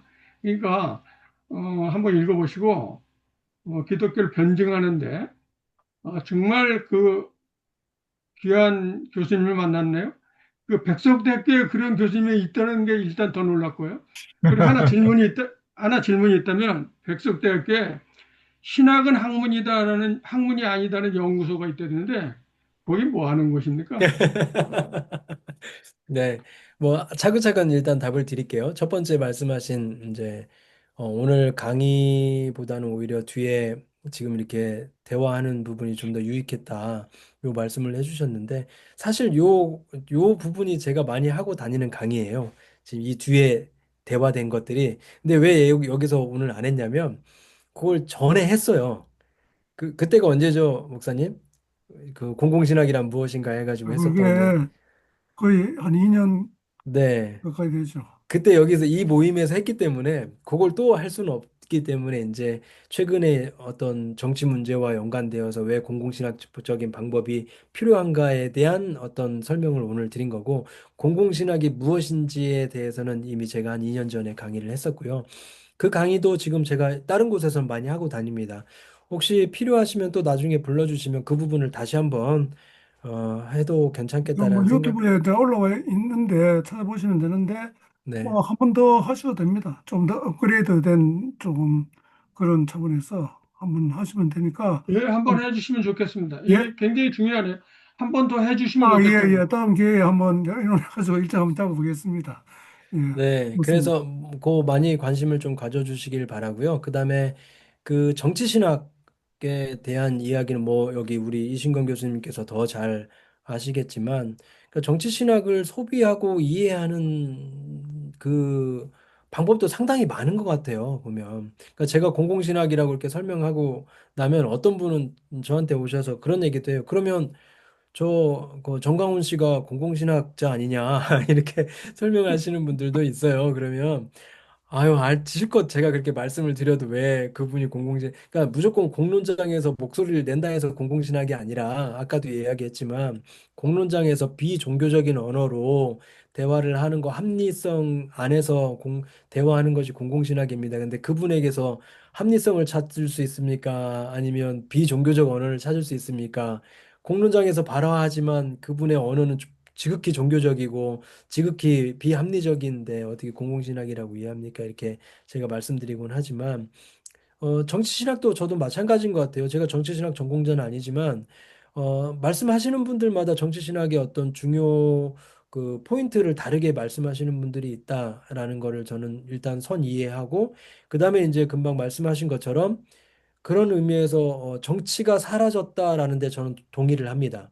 그러니까 우리나라에서 정치라고 하는 의미는 약간 혐오적 표현, 약간 좀 싫은 되게 정치 혐오주의를 만들어내는 그런 모습으로 드러난 것 같아요, 우리나라에서. 근데 오히려 말씀하신 대로 정치라는 것은 갈등을 해소하는 장치인데 우리나라에서는 갈등을 해소하는 게 아니라 오히려 갈등을 유발하는 그런 어떤 모습으로 비치다 보니까 정치라는 용어 자체가 조금 거북스럽고 그런 와중에 이제 정치 신학이라고 하니 신학이 왜 정치냐?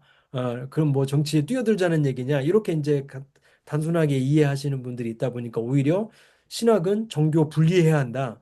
이런 이야기를 하면서 정치 신학에 대한 반감이 있었던 시대가 지금까지였던 것 같아요. 그래서 어떻게 보면 저는 정치 신학이 약간 시대를 잘못 타고난 게 아닌가. 오히려 지금 정치 신학이 알려지고 돌아왔다고 하면 제대로 소화되고 제대로 어, 기능했을 텐데 좀 약간 정치에 대한 반감이 많아지고 좀 정교 분리의 인식이 강할 때 그때 정치 신학이 우리나라에 소화되는 바람에 소개되는 바람에 조금 억울한 면이 있지 않을까 저는 그런 생각이 듭니다. 그런 면에서 지금 오히려 정치가 실종되었다라는 면에서는 저는 동의를 합니다.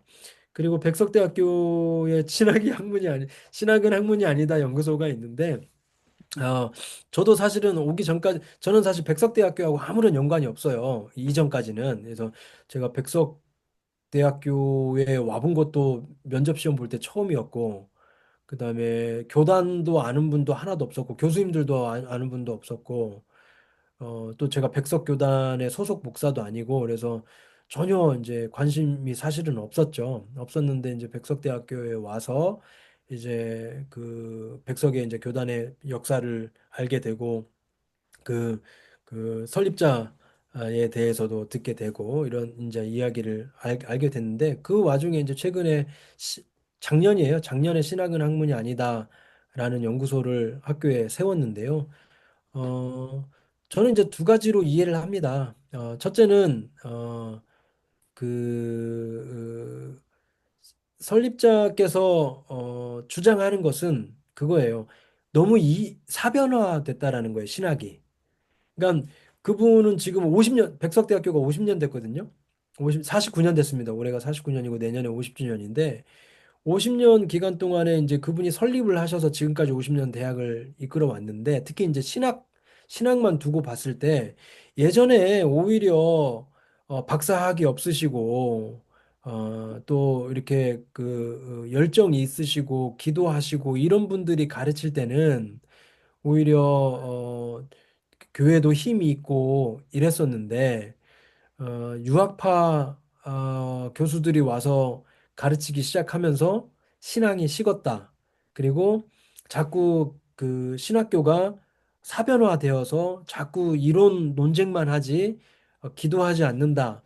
뭐 이런 인식을 가장 크게 가지신 것 같아요. 그래서 최근에는 이제 더 사실 저도 사실 놀라긴 합니다. 왜냐하면 신학생들 저희 학교만 그런 건지 근데 다른 학교도 물어보면 거의 비슷하다 해요. 신학을 공부하고자 오신 분들이 옛날에 신학하시는 분들은 그래도 좀 뭐라 할까 어떤 지적 능력도 갖추고 또 신앙도 갖추고 이런 분들이 많이 왔다고 하면 지금은 그렇지 않은 분들이 많이 와요. 특히 이제 대학에서 신학과는요. 어, 커트라인이 제일 낮습니다. 모든 과 중에. 그래서 신학과에 일단 합격을 해서 그들의 목표는 뭐냐면 전과하는 거예요. 다른 과로. 2학년이나 3학년 때. 그러니까 그러다 보니까 신학과에 비기독교인들이 오기도 하고 그런 일들도 벌어지거든요. 그러니까 이제 이런 사태에 대한 어떤 좀 반향적인 그런 모습이랄까? 그래서 그분이 보시기에, 지금 신학자들의 이런 어떤 사변적이고 철학적이고 이런 논쟁들이 결국엔 신앙을 조금, 신앙의 열정을 꺼트린 거 아니냐라는 인식을 하신 것 같아요. 그래서 진짜 신학은 이론적이고 그런 어떤 철학적이고 논리적인 것보다는 그 신학이 어디서 출발해야 되냐면 성경에서 출발해야 하고 그렇다면 성령님이 이끄시는 그런 신학 방법이 있어야 하는데 그런 거 이제 다 사라지고 영적인 부분들은 다 사라지고 이제 학술적이고 논리적인 부분들만 남은 거 아니냐라는 인식에서 아마 그렇게 말씀을 하신 것 같아요. 근데 제가 이해하기로는 그런데 이제 뭐라 그러죠? 표어 내지는 어떤 구호 자체가 뜨뜻미지근하면 잘 먹히지가 않잖아요. 그런 의미에서 좀 이제 자극적이고 좀 뭐 이런 표현을 써서 이게 이제 밖에 나가면 좀 저는 곤란스러울 수 있을 것 같은데 요즘 젊은이들로 말로 표현을 해보자면 약간의 어그로를 끌 수 있는 그런 게 아니었을까 그런 어떤 전략적인 방법이 아니었을까 저는 그렇게 이해를 합니다. 그러나 이제 그 속마음은 정확히 제가 이해하지 예, 못하겠죠. 그 네, 정도만 그렇게 하면 이해하고 충분히, 있습니다. 예, 충분히 이해됐습니다. 예, 네. 우리 이절 선생님, 이제 계명대학교에서 이제 우리도 이제 가르치고 거기서 은퇴를 했는데, 제가 들으면서 이제 그 백석대학도 뭐라 그러겠노? 미션 스쿨에서 그냥 기독교 대학이 된 게 아닌가. 지금 이제 고신대학교가 좀 이제 그런 식이죠. 지금 이재월 선생님은 그때 김명대학에서 쭉 이제 오랫동안 이제 교편을 접하면서 실제 그 기독교 대학이 또 혹은 뭐 미션 스쿨이 어떤 역할을 하면 좋을지 오늘하고 뭐 직접 관계되는 건 아니지만 간접적으로 좀 연결된다고 이제 볼 때 좀 어떤 생각이 있고 어떤 그 경험이 있었는지 좀 이야기해 주시면 좋겠습니다. 예, 우선 이제 250명 중에 10등 하셨다니까 정말 축하합니다. 그건 꿈의 그 순인. 그래서 사실 이제 계명대학에서 저도 이제 기독교 교양 과목을 가르치는 전임 교수가 오랫동안 없었어요. 그래가지고 이제 기독교인 교수들이 그거를 이제 분담해가지고 가르쳤거든요. 그래 저도 이제 한 학기에 한 과목 정도를 이제 오래 분담을 했는데 제일 머리가 아픈 게 방학 때마다 다음 학기는 이걸 어떻게 가르쳐? 전공 과목은 놔두고 이걸 교양 과목이 어떻게 가르쳐? 이걸만 주로 많이 신경을 썼던 그런 이제 느낌이 있습니다. 그런데 이제 기독교 이제 체플이 있고 또 신학과가 있고 하니까 교대학은 아무래도 이제 신학을 중심으로 해서 어,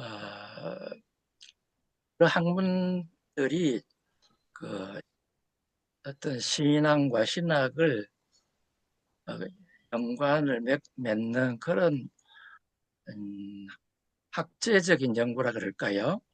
그런 것들이 많이 이루어져야 되지 않는가 그런 생각을 하고 그리고 이제 저도 이제 어, 그 국교의 이해라는 과목으로 가르치는 교재에 이제 한 챕터를 제가 참여했던 적도 있거든요. 그래서 이제 경제 분야를 참여를 해서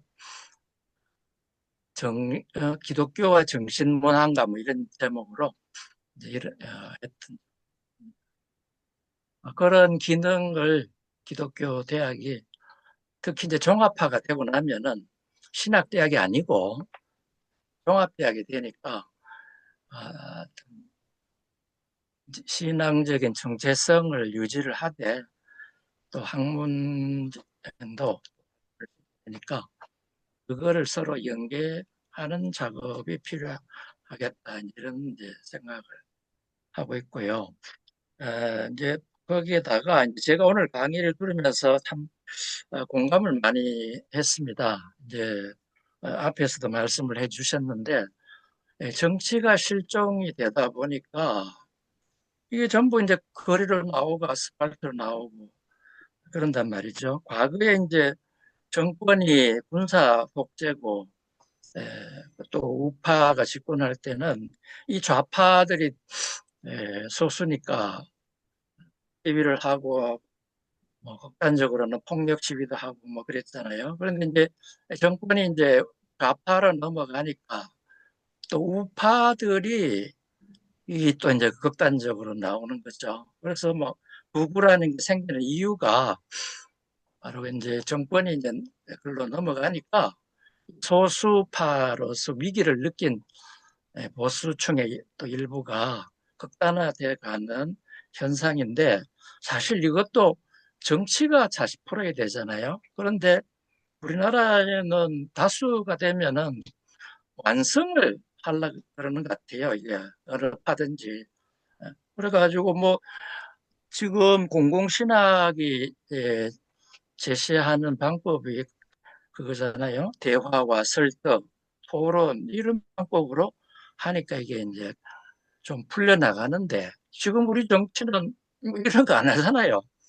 뭐 표만 많으면 막 무조건 다 밀어붙이는 그런 판국이니까 뭐 극단화된 일부도 뭐 나오는 것 같습니다. 그래서 이 정치가 정말 소수파도 존중을 하면서 대화하고 또 하고 예, 이렇게 또 때로는 또 타협도 하고 이래야지 완성을 하겠다고 하니까 뭐 누가 완패를 당하려고 안 하잖아요. 어느 누구도 완패는 싫어하거든요. 그러니까 빨리 정치가 복원이 돼야 되고 또 이런 정치 실종의 상황에서 정말 공공신학적인 노력은 절실히 필요하다. 이런 이제 정치를 또 혹은 대화와 설득과 타협을 어, 우리 사회에 다시 복원하는 그런 어떤 어, 기회가 될 수도 있겠다 하는데 그런 점에서 정말 좋은 신학이라고 생각을 하고요. 그런데 이제 우리나라 지금 뭐 청소년 뭐 기독교 인구가 뭐 3%뭐 이렇게 얘기를 하잖아요.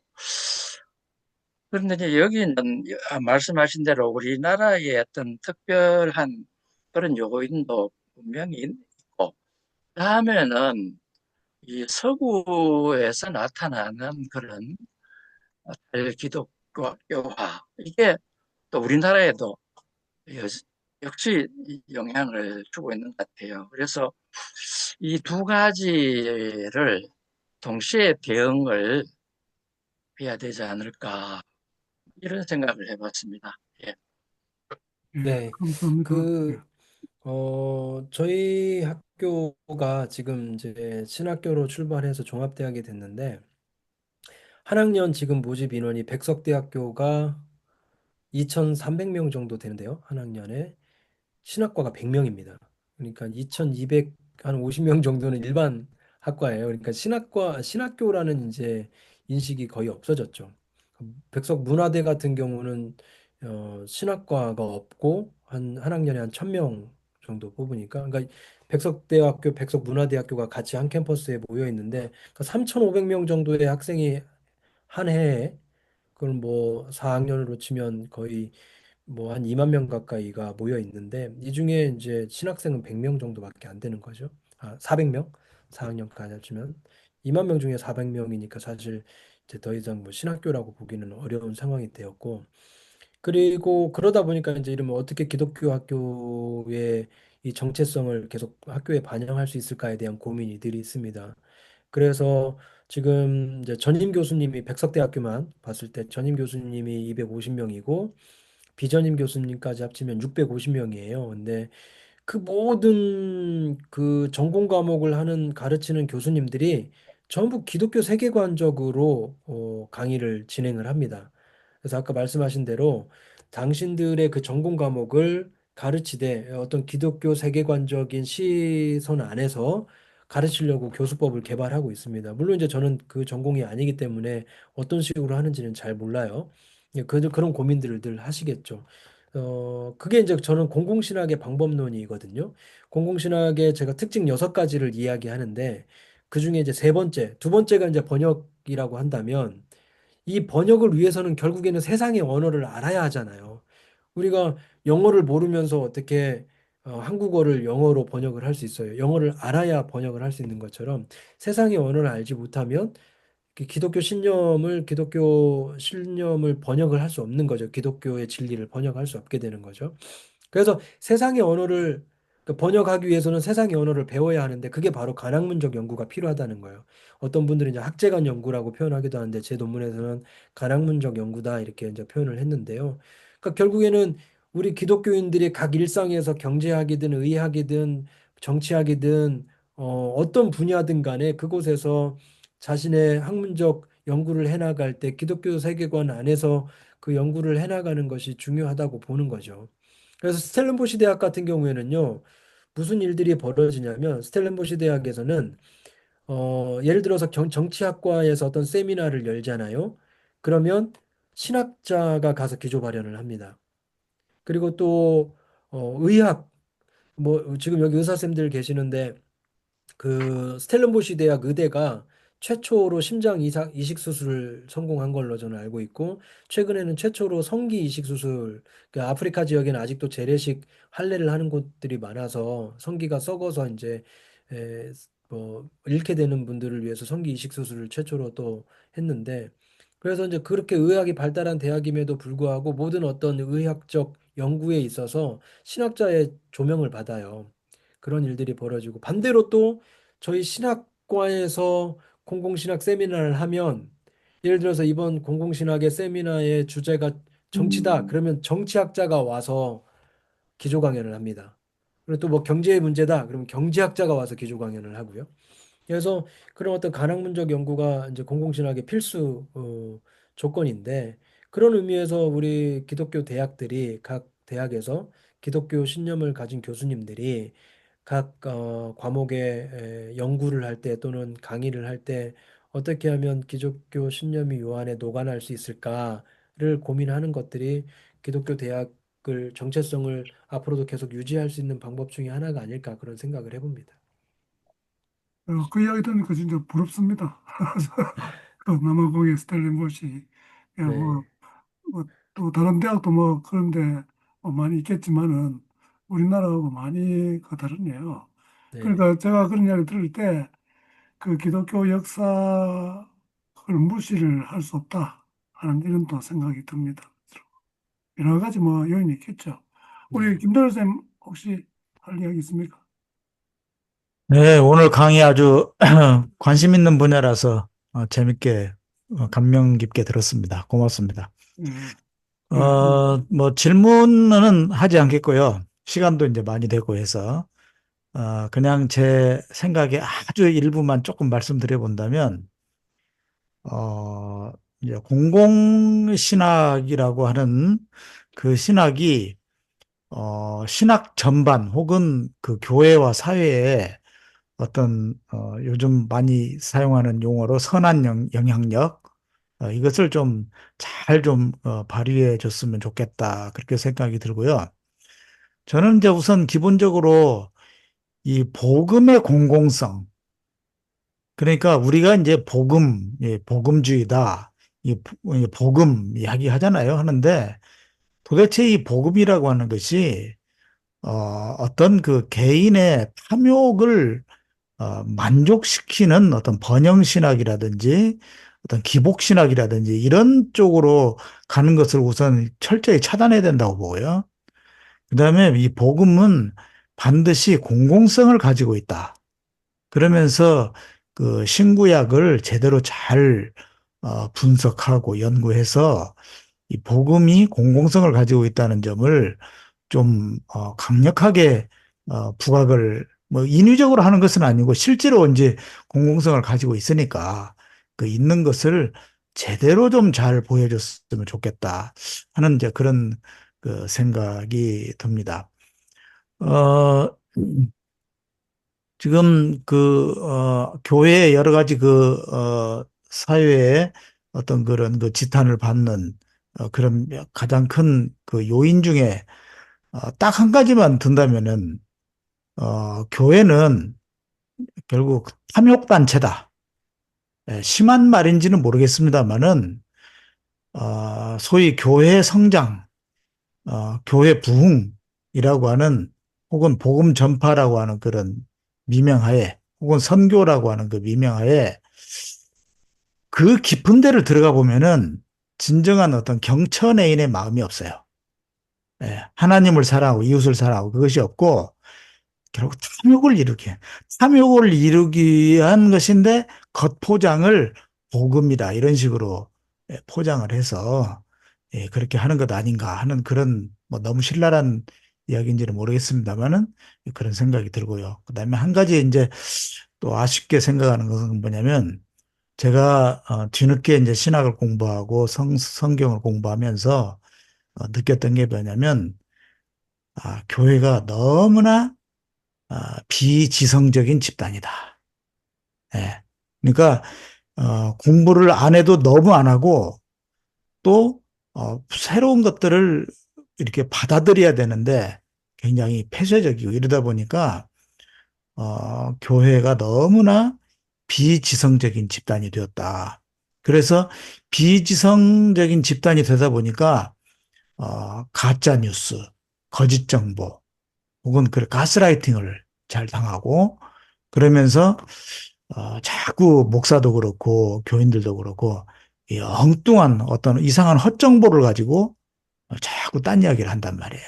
그러니까 그런 이야기가 이 사회에 호소력이 없는 거죠. 아주 일부 극단적인 집단 말고는 호소력이 없는 거죠. 그래서 어, 이런 점들이 교회 현상으로서의 굉장히 아쉬운 점들이다. 네, 이런 점들을 그냥 제가 감히 좀 이렇게 말씀드려 봅니다.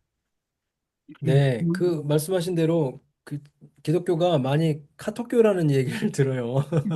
하도 카톡으로 저기를 해서 사실 제가 아까 시간상 뒤에 한 두 페이지 정도를 안 했어요. 근데 거기 이제 적용점에 보면 지금 뭐 이야기하는 이런 어떤 카톡교, 무지성주의, 반지성주의 또는 어떤 유튜브나 여기에 대해서는 어떤 확증 편향 뭐 이런 문제들이 굉장히 심각하거든요, 교회 안에서. 그래서 이런 부분들도 조금 경각심을 가져야 하고 균형적인 시각을 갖도록 해야 한다라는 것이죠. 근데 제가 각 교회들을 다니면서 느끼는 게 뭐냐면요. 방금 말씀하신 복음의 공공성을 인식하는 사람들이 많지 않아요. 그러니까 신앙인이라고 하면 기독교인이라고 하면 그냥 교회에서 예배드리고 예배 잘 참석하고 기도하고 헌금하고 이것으로 이제 신앙생활이 다 끝났다고 생각하는 분들이 대부분이에요. 그러니까 그것을 공공의 영역으로 또는 나의 일상의 삶으로 연결시키는 것마저도 안 되는 분들이 대부분이라는 거죠. 제가 다녀보면. 그래서 여기 이제 우리 채팅창에도 이강유 선생님이 어, 질문을 남겼어요. 공공신학으로 나아가기 위해 교회는 어떤 역할을 하면 좋을까요? 어, 이 질문과 방금 김종일 선생님께서 말씀하신 것처럼 이 두 가지를 융합해 본다면 교회가 계속 복음의 공공성을 인식해야 하고 공적인 삶 속에서도 우리가 신앙으로 삶으로 살아낸다라는 것이 무엇인지를 계속 인식을 해야 하고 계속 논의를 해야 하고 들어야 한다고 하는 거죠. 근데 이거를 대부분은 안 하신다는 거예요, 일반 교회가. 그래서 제가 그 귀국하면서 사실 제가 이제 이것도 하나의 에피소드인데 원래 귀국을 안 하고 싶었어요. 학위를 마치고 저는 거기가 너무 살기가 좋아가지고 거기 살기 좋고 애들 교육도 너무 좋고 해가지고서 더군다나 거기에 이제 제가 한인교회 작은 한인교회 담임을 하게 됐고 또 학교에서 연구교수 자리가 나와가지고서 이 두 가지를 하면 살림이 되겠다라고 생각해서 그냥 안 오고 싶은 마음이 컸었어요. 근데 들어오도록 결정한 게 뭐냐면 왜 하나님께서 나를 굳이 저 잘 사람들이 가지도 않는 남아공으로 보내고 거기서 또 한국 사람이라고는 한 번도 누구도 공부하지 않은 공공신학을 공부하게 하셨을까? 그 이유가 무엇이었을까라고 생각을 해보면 결국엔 제가 귀국해서 한국의 공공신학을 한 명에게라도 더 알리는 것이 주님이 원하는 계획이 아닐까, 저에게 주는 소명이 아닐까, 그 생각을 가지고 입국을 했거든요. 그래서 지난 5년 동안 정말 많이 노력을 했고 논문으로도 노력하고 정말 전국에 있는 교회들과 모임들에 다니면서 강의도 하고 설교도 하고 그랬었는데 저는 그게 가장 우선이라고 생각해요. 교회들이 일반 성도들이 신앙생활이 그냥 교회에서 하는 걸로 끝나는 게 아니라 일상의 삶 속에서도 세상의 소금과 빛의 역할을 해야 하는 것까지도 연결을 되어야 한다. 그게 양 날개다. 우리 신앙의 양 날개다라고 인식하는 게 저는 1단계라고 생각을 합니다.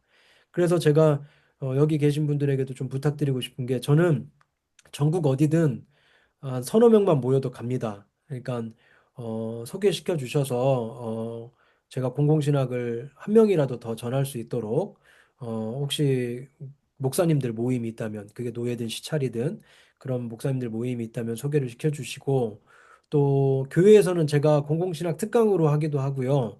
또 이제 어르신들이 많은 교회에서는 특강이 잘 어, 하기 힘들기 때문에 일반 설교로 제가 많이 합니다. 그래서 세상에서 소금과 빛이 되는 교회, 그래서 약간 교회론적으로 접근해서 설교로도 제가 하고 다니니까요.